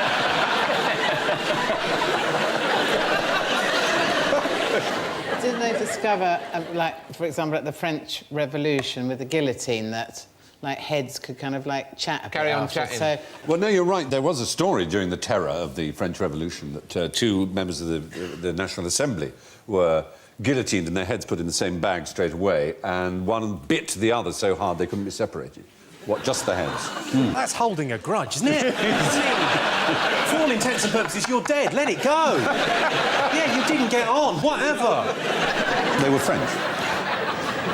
What is the bravest species of animal? I think it might be the ichneumon, the mongoose. Yes, please. Yes. Because the mongoose is basically like a sort of glorified ferret, and it goes out of its way to kill cobras. And cobras can kill you just by looking at you the wrong way. So I think that's pretty brave. Why does it kill cobras? Because if it can only eat cobra, it's not brave, it's just sensible. It's just, you know... No, but cobras, you know, they come out of baskets, they sing, they dance. Sort of Les Dennis of the snake world. Yeah. Well, they're literally the hoodie of the snake world, aren't they? They've got the little hoods there. They're not that brave, though, because as far as I'm aware, the mongoose nearly always wins. I've never seen a David Attenborough where he suddenly goes, oh dear, the mongoose has copped it. What's difficult about this question, I think, is you need some kind of comparative unit of bravery. I think... And we have one. How do we show how brave people are in a graded order? Soldiers, Medals. for example. Medals? Right. There are bound to be loads of horses and dogs that have been ridiculously given medals Pigeons. if they understood what they were doing at all. Pigeons get them, they get medals for Yes, making I'm going to give you the points, Alan. You said pigeons, didn't you? Pigeons. Yes. Points? Yes, pigeons mean points. Maria Dickin, who founded the People's Dispensary for Sick Animals. In 1943, she instituted a medal called the Dickin, which is the equivalent of a Victoria Cross for animals that serve in the armed forces. She sounds really bonkers. Yeah. The thing is, to start giving the animals medals, you've got to start promoting the animals, and at some point you get a pigeon in charge of the whole army. To be brave, you need to know the element of risk. So I reckon probably the bravest is something like a robin, because I've seen robins mob cats. You know, that's the equivalent of us running towards... Is this as in Batman? A tiger. Well, because that's just not fair, is it? No, that's... Well, anyway, the Dickin Medal has been awarded 60 times, and 32 times it's gone to a pigeon. Once to a cat on board HMS Amethyst. The Yangtze incident. Yangtze incident in 1949. The Thai crew saved by a cat. Yeah. Well, he'd ate all the rats on ship. That's not bravery, though. That's just greed. It is really, isn't it? To be perfectly honest. Fat moggy. What do babies have that adults do not? I'm above head. Horns. Horns? Horns. Oddly enough, almost close. They have a cranial cap. They have a divot there that you can store things in. But the bones in the head haven't fused together yet, have they? They haven't. Not only in the head, that's the point. They're completely spongy babies. You can bend them pretty much. Like plasticine, you can just, like, make... If it's an ugly baby, you can just make it slightly better looking, you know, just give it horns if you want. What's the protocol for when you see a really ugly baby? Do you I'll know? tell you, people show you their babies on their phone now, and it's like a cashew with some hair coming out of it. The thing to say is, nice phone.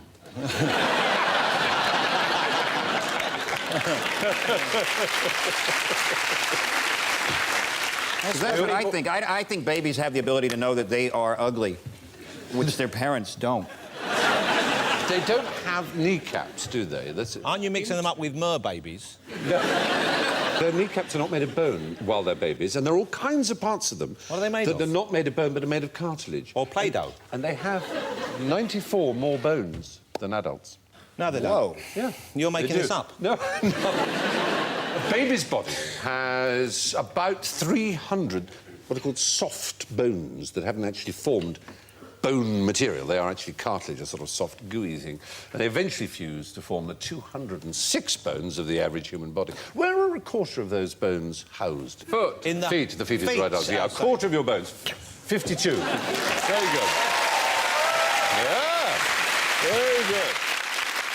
How long do you have to wait for your baby to harden?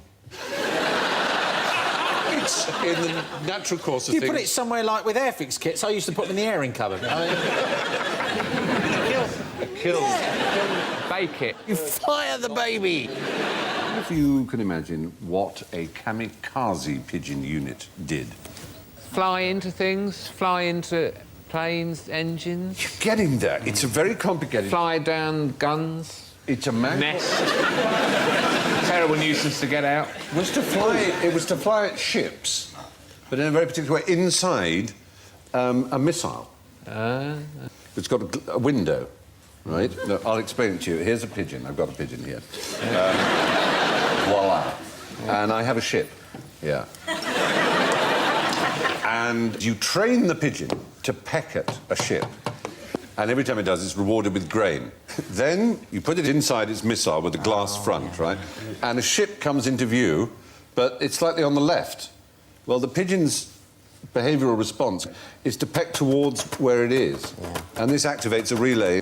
And as it gets nearer the ship and it gets bigger and bigger, it pecks more and more and more and more and more, which tells them that they're on the right track. They get really, really close and it explodes in a ball of flame. Destroying... And that's the thanks it gets. That's the thanks. It maybe gets showered with grain at the last second, just as a thank you, who knows. But it's a guidance system. Did it work? It wasn't used. Right. But what they did, using this man Skinner, this behavioural psychologist's experiments, was they got a bit of glass, and instead of having a target on it or anything like that, it was just a plain piece of glass with an orange dot on it. And every time the pigeon hit the dot exactly like that, it would get rewarded. Can you imagine why that would be useful?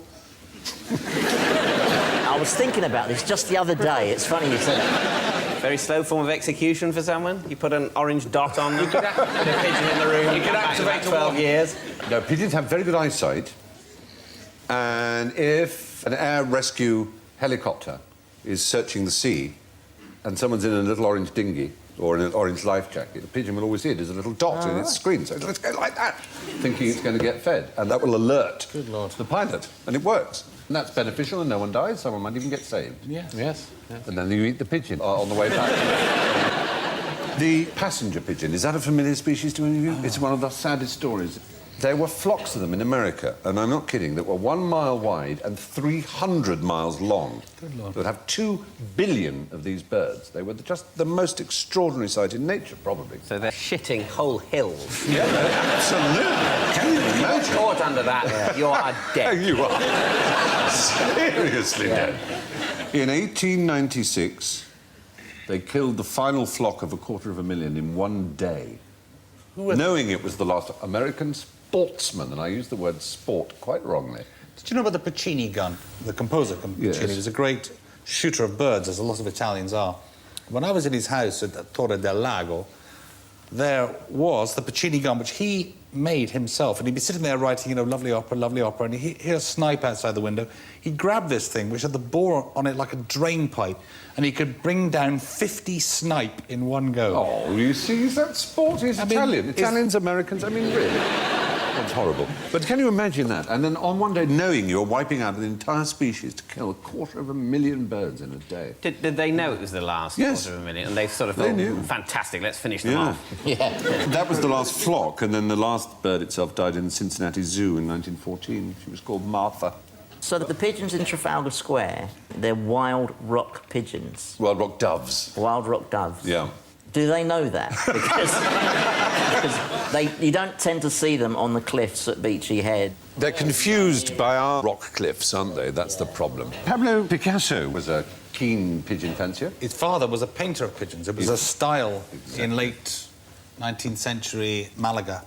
Instead of, like, flower genre painting in France, whatever, his father was a pigeoniana, or whatever it was called. And when he discovered how good his son was, he gave him his brushes and never painted again. Fantail pigeons he collected himself, and of course he called his daughter Paloma, which is Spanish for a dove or pigeon. Indeed. Una paloma blanca. Yes. Remember. There we are. So, B.F. Skinner was the name of the man who designed these missiles aimed by pigeons who were tapping in the nose, and it was tested successfully, but never actually saw action. What is the most dangerous sport in fact, the most dangerous country in the world? Contemporary dance in Scotland. Hopscotch in Afghanistan? I don't know. You're very close. Well, it's going to be Afghanistan or Iraq, isn't it? Well, odd enough, in between those two... Kazakhstan. No, a much better known one. Subazakistan? It's another stan, but the best known stan. Pakistan. Pakistan. They play a lot of cricket. They do play cricket there, but they also have this very dangerous sport. So dangerous, it's been banned for all but 15 days of the year. It's a child's pastime that has become aggressive and extreme. Conkers? No. It's mentioned and indeed sung about in Mary Poppins. Buckaroo? Mary Poppins. Flying a kite. Flying a kite. The idea of extreme kite flying is dangerous. You have to sever your competitor's... You have to sever your competitor's kite from its string, and so the string's actually made of metal with glass, sharp, abrading glass. And motorcyclists get garroted, because hundreds of people do it all over the country. Who told you this, Stephen? This is not... This doesn't happen. I'm afraid it does. No, I saw it, Channel 5, when kiters go bad. They shout, "Bo-kata!" Kite down. What about when they garrot someone? What do they shout then? Oops. Yes, probably. It's the spring festival of Vasant Panchami, or Basant is when it happens. And there's people against it. The Kite Flying Effectees Committee, people who are affected by kite flying, have tried to ban it completely. Do all the kites have to have the face of Des Lynam on them? He is a god in Pakistan. Yeah. How big can a kite be? What's the heaviest kite you could have? They could weigh anything up to 4 tons. Well, the largest kite ever made weighs nearly a ton. 100 metres 48 long. foot by 36 foot. That's And right. how many people does it take to fly that, then? 50. 50 people. Yeah. 50 men, it says here. 50 men or 25 fat birds. It has 200 strings. The smallest is 1.25 inches across. You can get them in the market and stuff. You see those blokes doing those tiny kites? Have you seen them? No. Miniature kites. That's right. On bridges and things or something. Oh, do they? You started using an electric fan, one of those little handheld electric fans. It just fires up. Yeah. Invisible string, which makes it very pleasing. It's Then so you go home fine. and cry. What am I doing? What the hell am I doing in my life? I want to be a doctor. Look at me, buddy. Oh, what's the point? What do you use to make a difference engine? Do you know what a difference engine might be? It's a machine, a 19th century, 18th century design to solve equations. Yes, a calculator, a computer, in fact. It was one of the first computers, yeah. Indeed, and there is... it was cogs and stuff. Charles Babbage. He never completed it. He ran out of money. Only in 1991 was it fully reconstructed from his plans, and it worked perfectly. It's thought that he put a couple of mistakes Deliberately, into it, yes. so that if anyone stole the plans and tried to make it, it wouldn't work. Mr. Dara agrees. Well done. Presumably, this is a bit like when you go out at night, going to the back of your DVD and jamming a fork into it repeatedly and then going, well, if they can steal it, it'll never work. That's slashing your own tyres before your holidays. the joke's on you, thief, OK? But in fact, in answer to the question, the reason he couldn't complete it was so vast, with these huge cogs in. There is a material he could have used to make it, if only it had existed, which was invented in 1901 by one Frank Hornby. The bloke who did the model railway. The bloke who did the model railways also invented another staple British child's toy. Fake hedges. That was all part of the... But it was a totally separate invention. Action Man, Meccano. Meccano is the right answer. These are the only toys I remember. Yeah, and there is a Meccano difference engine at work. It really does work. And it can do trigonometric functions, logarithms. And the point about it is it's programmable. It's not like a clock or something that's just simply dedicated to one analogue task of telling you the time. This is actually programmable. He was an odd man, though, Babbage, and he does rather live up to the idea of an early computer nerd. Tennyson wrote a poem which included the line, "Every moment dies a man, every moment one is born." And he wrote back, "If this were true, the population of the world would be at a standstill. In truth, the rate of birth is slightly in excess of death. I would suggest that the next edition of your poem should read, every moment dies a man, every moment 1 1/16 is born." strictly speaking, the actual figure is so long I cannot get it into a line, but I believe the figure 1 1/16 will be sufficiently accurate for poetry. What a man. That's the best impression I've ever heard of him, though. It is a good impression, obviously. He also invented the cowcatcher thing that goes on front of a locomotive. I'm presuming by the fact that this is the design, it didn't succeed in catching many cows as much as dividing them. Tell us something interesting about door hinges. Door hinges used to be made out of wood. Yes. But they weren't very effective. And so then they started making them out of metal. And it's got a lot better since then. You can clean them with brown sauce. Well, that's true. That is true. Have you ever hung a door on its hinges? Have you ever fitted hinges to a door? Yeah, we have. We have. You have? Both, yeah. All right, so how do you space the hinges out? Let's say the top hinge is 6 inches from the lintel. Yes. Where would the bottom hinge be? 6 inches from the floor? No, it would be that he's actually taking seriously that we really have hung doors. I have hung a door. Oh, she has really hung a door. I've hung a bloke. I've probably hung it wrong. Yeah. The point is this. Let's say this is the jamb. So the up one, that's 6 inches from the top, but that's 9 inches up. In order to create the effect of them being equally spaced, because you're always looking down at the bottom one, and there's foreshortening. If you actually equally space them, it looks wrong. It looks as if the lower one is too low. So you have to do it to that. But in America, it's 5 and 10. And in some western states of America, it's 7 and 11, like a shop. Yes. It is. 7 inches down, 11 up. I know, it's a shocker. You heard it here first, Joe. I'm frightened now. I bet you are. Is there a doctor I here? want to imagine you measuring your door hinges when you get home and say, Stephen was right. I'm going to send you a 6, picture of me 9. measuring my door hinges naked. Yes, please. I want it. But the middle one goes exactly in between the two. So there's the 6, the 9, and then in the middle. There's the interesting thing about Doors are 78 inches long. All doors. Domestic doors, generally, you might have to take That's a bit 6'6". How do you know that? Bought a door recently.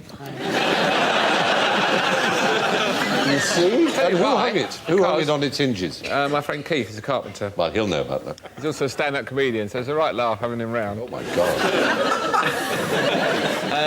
The door handle kept turning like that, and turning and turning and turning, and I couldn't get into the loo. And I really needed to go, so I kicked the door in. It's the only time I've ever kicked a door in. It's brilliant. And Great it was a really feeling. cheap, flimsy door, and it smashed like that, and it exploded, and the door bit fell down, there was wood everywhere, and I burst in and had a crack.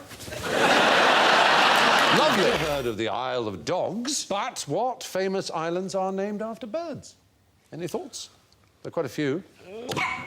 Puffin Island. Is correct. Any others? Penguin Island, Sparrow Island. Blackwood Island, Eagle Island, Heron Island. Thrush Island. The Canary Island. Oh, but no! So the Canary Islands aren't... There's an example. That's not the Canary Islands. That is actually Bird Island we're looking at. You're absolutely right. That's in the Seychelles. In the Seychelles, you're quite right. Yeah, no, the Canary Islands are named after dogs. Insula Canaris means the Isle of Dogs, and the birds are named after the island. Do you know about canary wrestling? No. It's just a form of wrestling in the Canary Islands. How does it work? Well, you stand in a sand circle called the terrero, and basically, like sumo a bit, your feet have to be in the sand. If any other part of your body touches the sand, you're beaten. Is it canaries wrestling? No, people from the Canary Islands. Oh, I thought it was canaries that were... I just didn't see why they did. Why would they wrestle? Well, you have cockfighting. Well, yeah, they're angry animals. Do you know about La Gomera? Obviously, not having been to the Canary Islands, there is an island called La Gomera. Do you know how they communicate across valleys in La Gomera? They don't shout. Mobile phone. They don't. It's a language they use, but instead of using their vocal cords, they fart. No, they whistle. See if you can tell what they're whistling. It's in Spanish.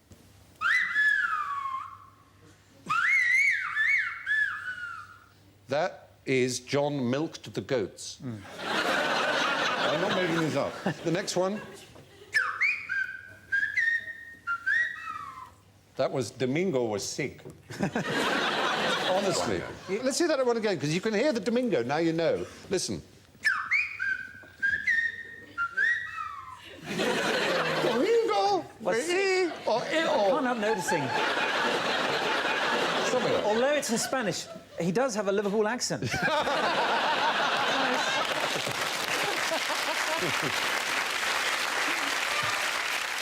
Why don't we just talk to each other? Because it's bouncing off the canyons of the gorges of the valleys of La Gomera. This is still on the Canary Islands now, is it? Yeah.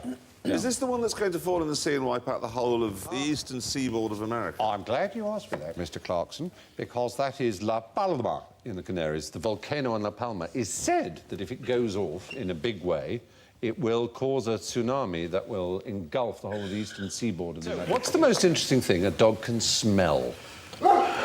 Yes, Neil. A dog's dinner. Yes. To a dog, that is the most interesting thing a dog can smell. Another dog's bottom. Yep. Oh, there you are. Oh, no. My crotch. But they all do. They do. Oh, dear, dear. Can you blame them? They're only flesh and blood.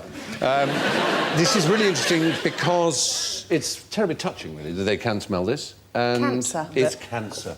No, really? Yeah. So there was a woman who, her dog kept pawing at her leg, and she had nothing on her leg that was peculiar, just a normal number of moles, but it was only interested in one of the moles.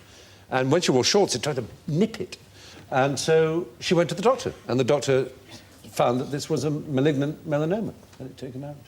And doctors have found that dogs can smell bladder cancer, lung cancer, 99% efficiency rate at smelling it in people's breath.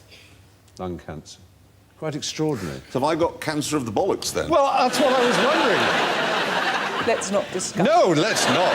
Insane. We have something like 50 million of these olfactory cells up here, and they have 220-odd million. But their sense of smell is infinitely better than that. It's not just 220-odd times better.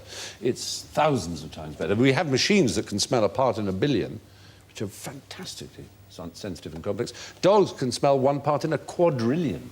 I'm worried about this dog. Has it been nailed? It can smell my crotch. Yeah. We all can. I'm sorry.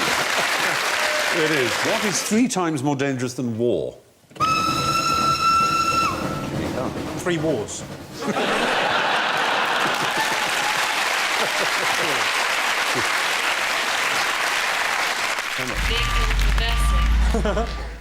Is it doing a Yui on the A40? This is according to the United Nations. It's probably something really inane, like cycling, trampolining. It's work. More likely to die at work than you are at war. Does that include soldiers? What if you work in a shoe shop near a war? I can always guarantee you will find some cunning way to make me not know anything. And I don't know what the statistics are for people who work in shoe shops near wars. How many times have they actually had a war in a shopping centre? It's very rare that first world countries get invaded, but if they did, you could have a shootout in a multiplex, couldn't you? If you lived in South London, you'd find a lot of wars in shopping centres. I've been arrested in a shopping centre. Have you? Tell us why. For an act of war? I knocked a security guard's hat off. Recently? A very Bertie Wooster thing to do. Yeah. I didn't even do it on purpose. I was taking my jumper off. I was absolutely arsehole as well. And you're very much hearing my side of the story. I called it actually rather a story of defence. I read a thing once that said 1/3 of all accidents at work go unreported. How do they know? Lumberjacks have the most dangerous job in America, it appears. 122 deaths per 100,000 employed. So that song's entirely wrong, is it? Yes. Exactly. How could you die doing that? Just trees falling on you? You're saying trees falling on you like that's a bit of a pansy way to go. That's a legitimate way to die. It's just the only real sort of peril, isn't it? There's a lot of chainsaws. But also, you're not very well protected in panties and a bra, are you? And also, if you're a lumberjack, you're supposed to be good at it. Yeah. You're not supposed to chop down trees and go, oh, it's the other side, isn't it? Well, now, yes, according to the United Nations, more than 2 million people die from work-related accidents, as opposed to 650,000 people a year who die in... What was Darwin's problem with brown owl? And why did he not describe it? Probably ate it or something. Ah! So he ate brown owls, you're saying? Well, actually, he didn't, because he described it as indescribable, which is why he didn't describe the brown owl. Well, actually, as food, he meant, because Charles Darwin, one of the greatest scientists, one of the greatest men, really, of any age, was considered a very dim pupil and couldn't spell and was terrible at arithmetic and went to Cambridge. The only subject his father thought was fit for him was divinity. And he spent his time chasing rats and shooting and looking at animals and eating strange animals. He was a member of the Gourmet Society, or the Gluttons, as it was known at Cambridge, and their aim in life was to eat as many rare and peculiar animals, like bitterns and hawks. But brown owl, they didn't like at all. And all the others became bishops and archdeacons. Is this still exists, this club? Exists? Stephen's the president of it. Yeah, otherwise you invite me round for fox on creme. Right. I take panda. That's the... Oh, it's lovely. I've got a book at home. It's equivalent to the Collins Book of Birds from 1850. And after describing each bird, at the end it will say, for instance, a buzzard tastes a little bit milder than a golden eagle. Yes. But still quite palatable. Does it have a wine recommendation at the bottom? You suggest a Chablis or a New World. Which religion causes harm by sticking pins into dolls? Oh! I don't know, but I bet he set it up. Pins into dolls. Who do that? Oh, hello. Voodoo. Oh, he did. He said voodoo. Thank God. He takes it. No, it isn't. Voodoo has never involved the sticking of pins into dolls. What so a religion does? European witchcraft.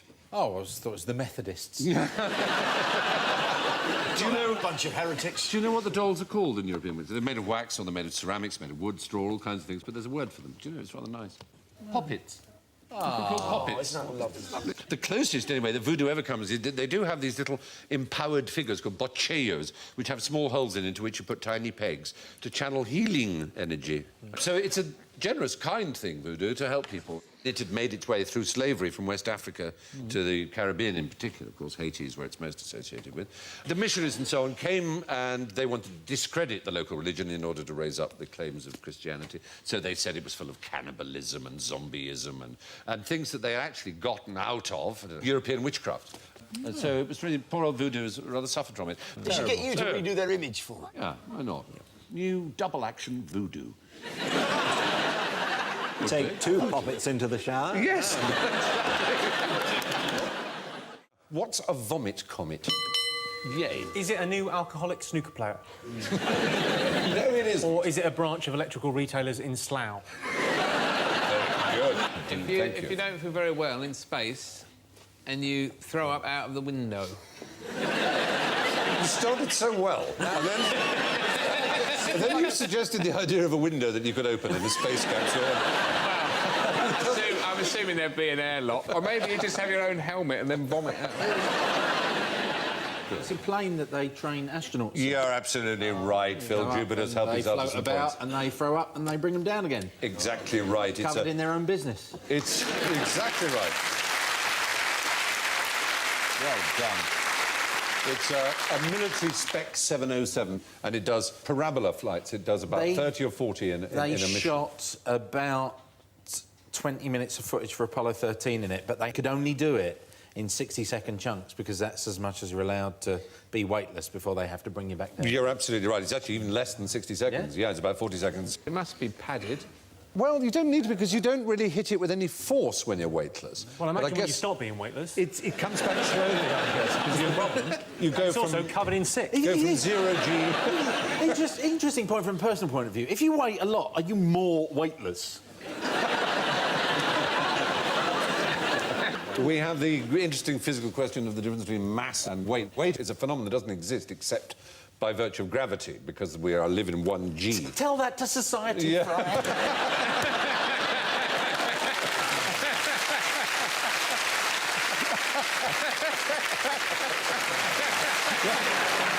Fatness, on the other hand, is a completely different issue. It doesn't alter. can do that. It doesn't alter whether you're weightless or not. So if you went into space, in a spaceship, quite a large spaceship, and you had a mouse and an elephant... They would both weigh the same because they would both weigh zero. Would they both become weightless at the same time? Yeah. Or would the mouse lift off quick and then taunt the elephant?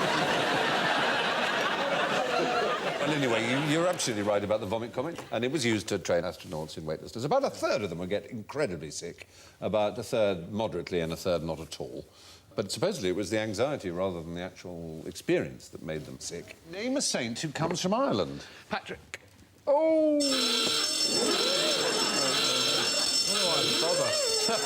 He went to Ireland, but he didn't come. None of the patron saints of Britain are from where they're supposed to be from, are they?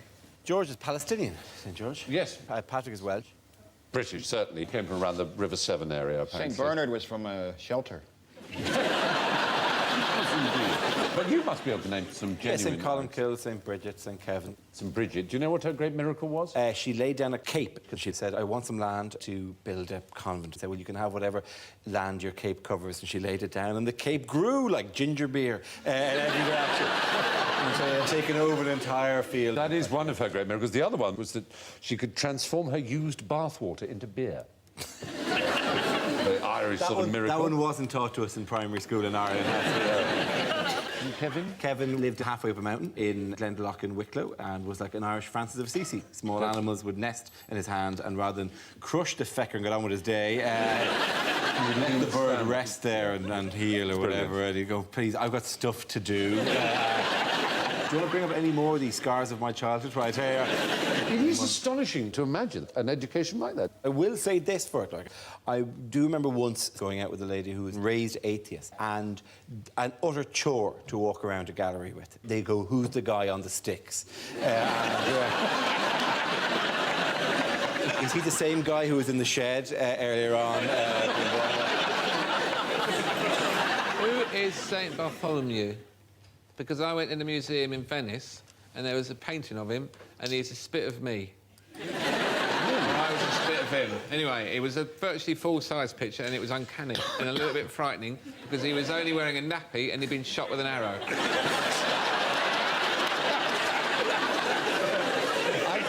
His day is the 24th of August. I know that. That's St. Bartholomew's Day. And there's obviously a famous hospital in London, St. Bartholomew's. But he's probably the reason why they say always wear clean underwear in case you're in an accident. Because he had to go to A&E with an arrow and a nappy on. To sit in the waiting so room. long, they named the hospital. After it.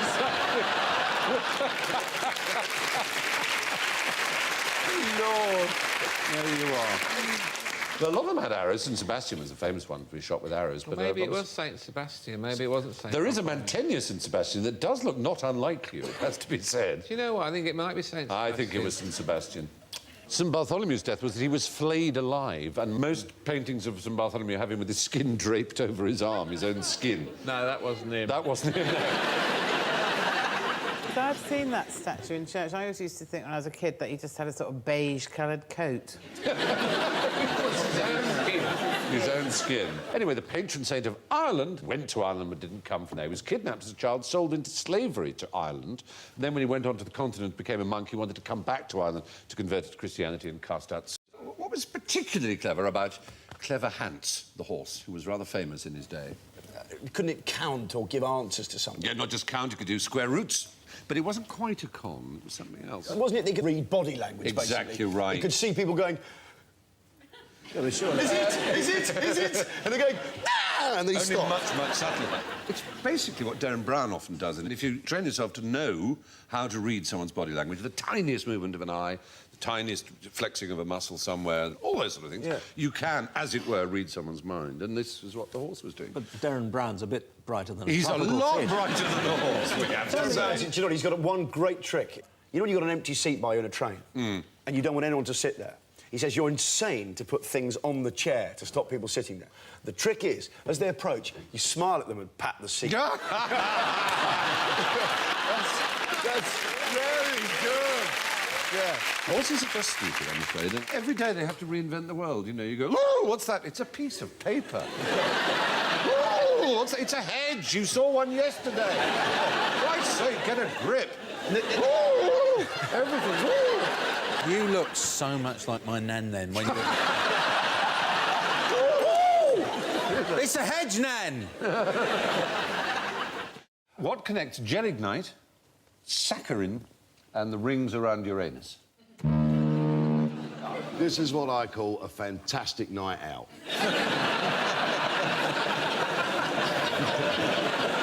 Well, if this is about discoveries, the only thing I know about gelignite is it was invented by Nobel of the Nobel Prize. Exactly, it was, yes. And this is a safety version of dynamite. Gelignite is safer than nitroglycerin, Yes. which is what's inside dynamite. Nitroglycerin escapes from the dynamite and it blows people up, including Nobel's brothers. If you get that on your hands, you can get a headache, and they call it having banged head. I learnt that on Brainiac. You're absolutely right. I have reason to believe that it was invented by mistake. Hooray! Yeah. Top marks, absolutely right. They're all serendipitous, accidental inventions. When were the rings around Uranus discovered? Quite recently, I think. The rings of Uranus were discovered in 1977, actually. When did it stop being called Uranus? About 5 minutes ago, I said Uranus. I suddenly noticed that it could sound like your anus. I can't remember who discovered it, but the guy who discovered it wanted to call it George Planet He did. after the king. But Herschel, his name. Herschel, there. 1781, yes. You can't ask for anusol in that way in a shop. You have to pronounce it anusol.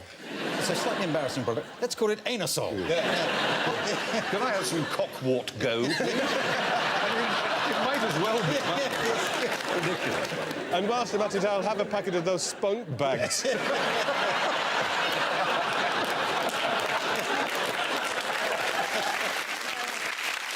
Well, anyway, Alfred Nobel was trying to make dynamite more stable, and he discovered by adding collodion. He'd had some on his finger. It was used, I don't know if you ever used it as an actor, if you ever had to have a scar. It tightens on the skin very hard. They used to use it as a sort of liquid plaster. He'd cut himself, and he thought, this is a very odd stuff. And he just thought he'd try mixing it with lots of other things, and he accidentally mixed it with his nitroglycerin, and it formed a jelly, which you could throw around, unlike nitroglycerin, which, as you know, is very, very unstable. Saccharin, he forgot to wash his hands after playing with some chemicals, and then found his food tasted sweet, so he was an American, obviously, because he ate with his fingers. There's a huge number of things that are discovered by accident. Trousers. Trousers were discovered. When somebody accidentally fell into 2 drain pipes. Hey, presto! No more embarrassing walks. That's like the story of Roquefort, when a young shepherd boy, just picture the scene, he's dropped his cheese in a hole.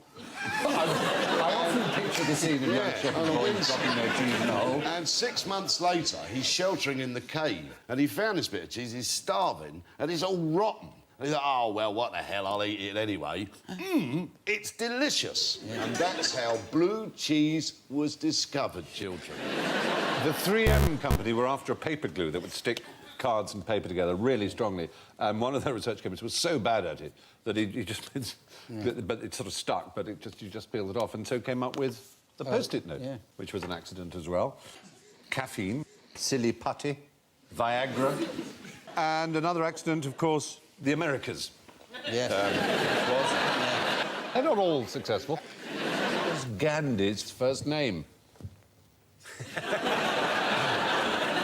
Oh, Geoffrey, wasn't it? Geoffrey, it wasn't Geoffrey. I don't know. Indira Gandhi, that was his granddaughter, was it? No, they weren't related. She was Nehru's. Oh, she's not even related to him? No. Well, at least you've avoided our trap of not saying Mahatma. But that's not a name, though, Yes, is it? it's not a name. Do you know what Mahatma means? It means, can I have my hat, please, mother?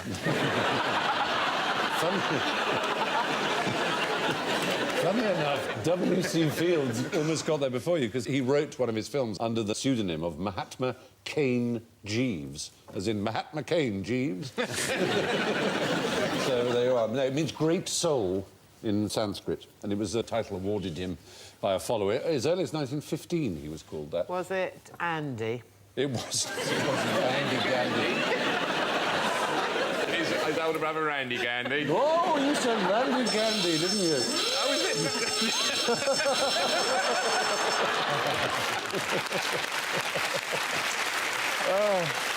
I think we had decided it was minus 150 for anyone who said Randy.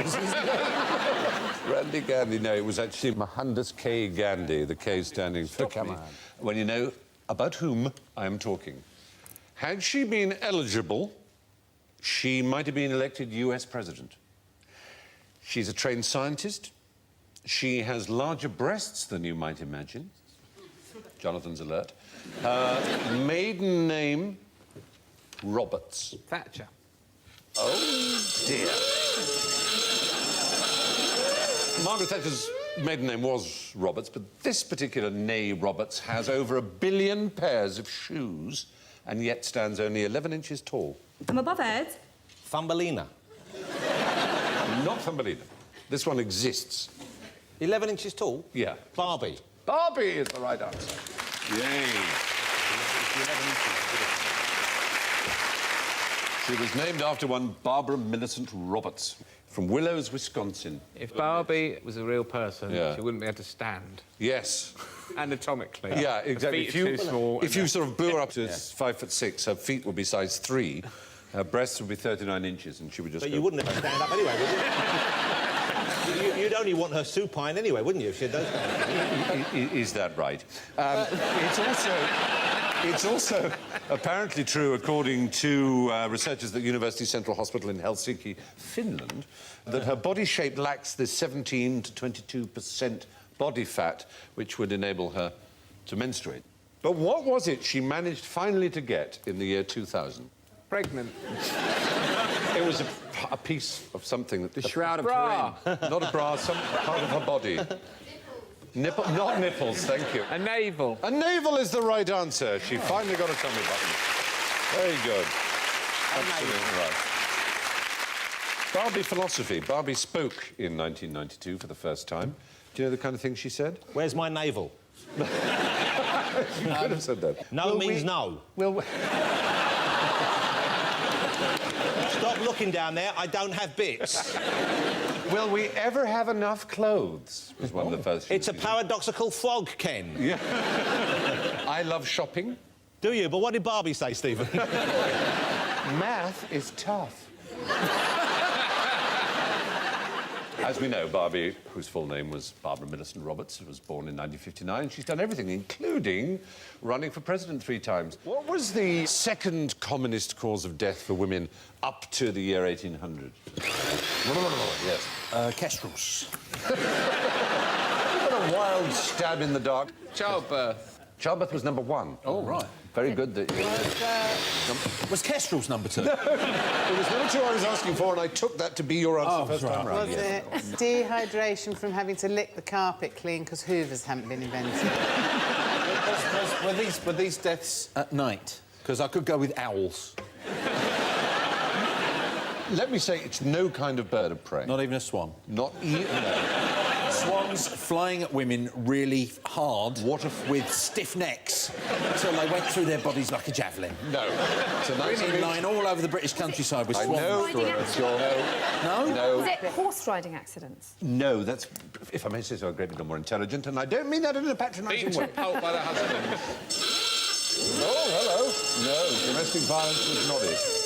It was domestic. Beaten to a pulp by their sons. That would still be domestic violence. Falling down the stairs. No, Being ducked it was as a witch trying to do down. something. It was engaged in a domestic Cooking. activity. Cooking is the right answer, yes. Death by cooking. Yeah, largely because their dresses would catch fire. I don't know why that's funny. It is. The second most common cause of death. After childbirth, amongst What happened to you? She set light to herself. I bet a lot of their husbands came in and went, blimey, that's a big roasty. What is the first computer ever to beat a grandmaster at chess now doing? Anybody there? Is it filtering calls for BT? You're so close to being right. If you have a billing query, move knight to bishop 3. Oh, very good. It's actually slightly more disturbing. It's working for United Airlines as a reservations clerk. Yes. Didn't Kasparov say actually that he found it actually had intelligence? It was shifting. It was actually deeper blue, I think, when it beat. You're absolutely right. Was Deep it named blue. after? Isn't IBM called the Big Blue? It Isn't that is. its nickname? Yeah, it is. And That and an amalgam of deep thought. Deep thought, which is... In The Hitchhiker's Guide to the Galaxy, yeah. I thought it was split in half, actually. It was in museums. They took Well, yeah, they did. I mean, they're only using part of it. It was immensely powerful. But didn't they cheat? And actually, what Caspar pointed out is that it managed to spot his trap in the 6th game or something. Absolutely right. He set a trap in Game 2, which a computer could only have avoided by thinking creatively, leading Kasparov to accuse IBM of cheating and leading Stephen Fry to accuse Johnny Vaughan of cheating and reading his cards. It was so accurate. Well done. Thank you very much. Yeah, excellent. I watched Gary Kasparov play the match against Nigel Short in London. It really is absolutely terrifying. You can feel this energy coming out of him. He hunches over the board and he moves the pieces. Even the way they move the pieces have names, you know. Vasily Smyslov, who was a very great grandmaster for a long period in the 50s, he used to move his pieces like that and give a slight twist. Oh, flourish! And still to this day, known as the Smyslov screw. It's the way it just take... So little as if you're screwing it into the board. It's really extraordinary. But he did complain that it was actually starting to show intelligence rather than just cold logic. I know Exactly. It's got like 200 million permutations it can think ahead or something. 200 million positions a second can be analysed, yeah. Why don't we phone United Airlines and set a trap? Yes, it's a brilliant idea. Me to seat A7.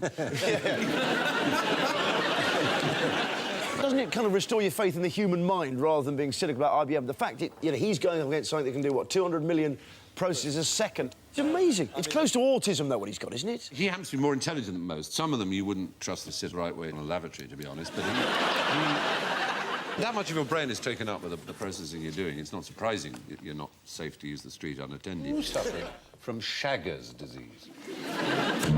I did, you know what I mean? Oh, bloody Shaggy. Taxi, I'm off. We didn't see that one coming.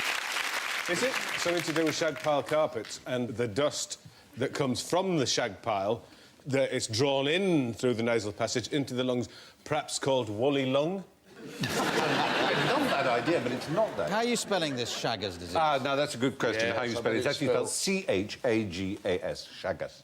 I think it's some sort of virus or a bacterium or a... Yeah, parasitic disease. It's a parasitic Is disease. it some sort of equatorial disease? I'm sure I've had an injection against this or If anyone something. needed an injection against Shagger's disease. What now? You're doing history! It's infectious. There's a famous person who had it. And what's our letter of the series? D. D. It's a famous Darwin. D. Charles Darwin had Shagger's disease, and he described it. It's pretty unpleasant, I have to say. Did he get it off the beagle? He did. Oh, look how it took him. He did. The description of Shagger's disease is unpleasant. Vomiting, preceded by shivering, hysterical crying, dying sensations, half faint, copious and very pallid urine. This is premenstrual tension. What about this one? This is an odd one. Now, vomiting and every passage of flatulence preceded by ringing of ears. Mine is followed by ringing of ears. He had this for 50 years. For 50 years he had that. Very sad. Amusing name, but by no means an amusing condition. Shagger's disease, a serious problem still for millions of people all over, particularly South America. It was discovered by Carlos Chagas. It's unique in the history of medicine, inasmuch as it is the only disease that was entirely described What's the best thing to do with a dead donkey? Yes. Christmas dinner. A lovely Christmas dinner. If you're having the big family round, a donkey will go a long, long way. A big old cavity, plenty of stuffing. Can he be hung like a dead donkey? People had this idea that donkeys knew when their death was coming and went away and apart from everyone else, like elephants are said to do. And therefore, to see a dead one was apparently very rare, although they're common. So it was considered very lucky. And you have to jump over it 1, 2, 3 times. The word donkey, when did it come into the English language? When was Don Quixote published? Oh! Yay! No, it's very odd. The word was ass all the way through the 16th, 17th centuries, most of the 18th century. In the late 18th century, it suddenly appeared, the word donkey. It was pronounced donkey, like monkey. If we wiped out every single mule on this planet today, all of them, by next year, there'd be 10,000 of them. Really? At least. How would that work? Because they're hybrids. They can't breed amongst themselves. Exactly, yes. They can't actually breed amongst themselves, though, so they rely on that. I see you what could you whack mean. them out, So- you'd still have horses getting donkeys, so you still get the mule population up. You'll still have horses getting donkeys. Yes. I wanted to put it mildly. I didn't want to say boning them. Which way round is it, though? It's the female horse. Is correct, and the male donkey. So it's the donkey that does the shagging. The donkey's little. Yes. Yeah, I know. Yes. So donkeys are quite intelligent. They have to find a box. No. Because in one department, Phil, the donkey is blessed. Ah. You see? Oh, that's a long reach, though, still. In fact, the donkey can do it from a different field. You just...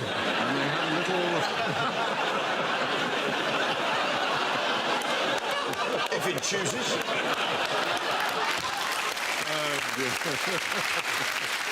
And they have a very Leslie Phillips way of treating their lady. They go, hee-haw. No, that's right, yeah. And the other way round is called a hinny. The what? Hinny, a male horse and a female donkey. It's called a hinny. A hinny? They're much rarer. When the female horse gives birth to a mule, 99.99% of female mules are sterile, and the males are invariably sterile, but they don't know they are. So they have to be gelded so that they don't shag all the time. What about donkey's milk? Do you know anything about that? Donkey milk? Yeah. It probably makes an amazing cheese. Well, oddly enough, it's the one thing it doesn't. No. But Phil, come on, you're naive. Sometimes, honestly... I want donkey cheese! In India, they have always in the countryside fed babies on donkey's milk. It's very nutritious indeed. It contains oligosaccharides, which are very, very good for you and have all kinds of immuno-helpful things, don't they, Dr. Garden? I'm sure they do, yeah.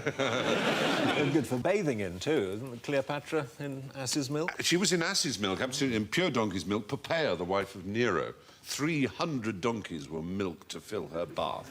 Big girl, was she? Big girl, yes. What sort of hair does an underground fluffer deal with?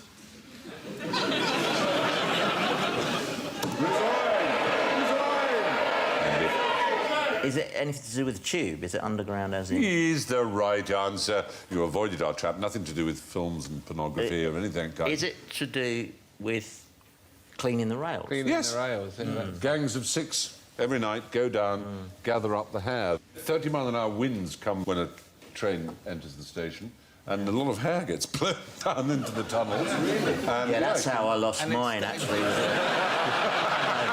Most of it is Tottenham Court Road. And it's statically attracted to the rail, is it? Well, it's a prime cause of fire. I don't understand why you can't have... You know, like you used to have a cleaning tape for your cassette deck. Yes. Why you can't have a cleaning tube? You just send a big furry train down.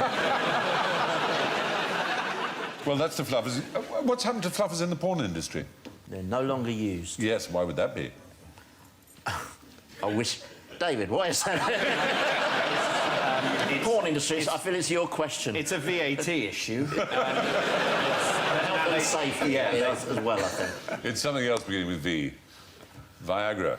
Done them out of business. The fluffer, for those who don't know, was the person in a porn film whose job it was to excite the membrum virile of the male artiste. And then turn it into an apron. That's it. Yes, fluffers clean the tracks, they save lives, and they stop trains running late. It's a really tough and underappreciated job, and I think they deserve a round of applause from us. Hooray!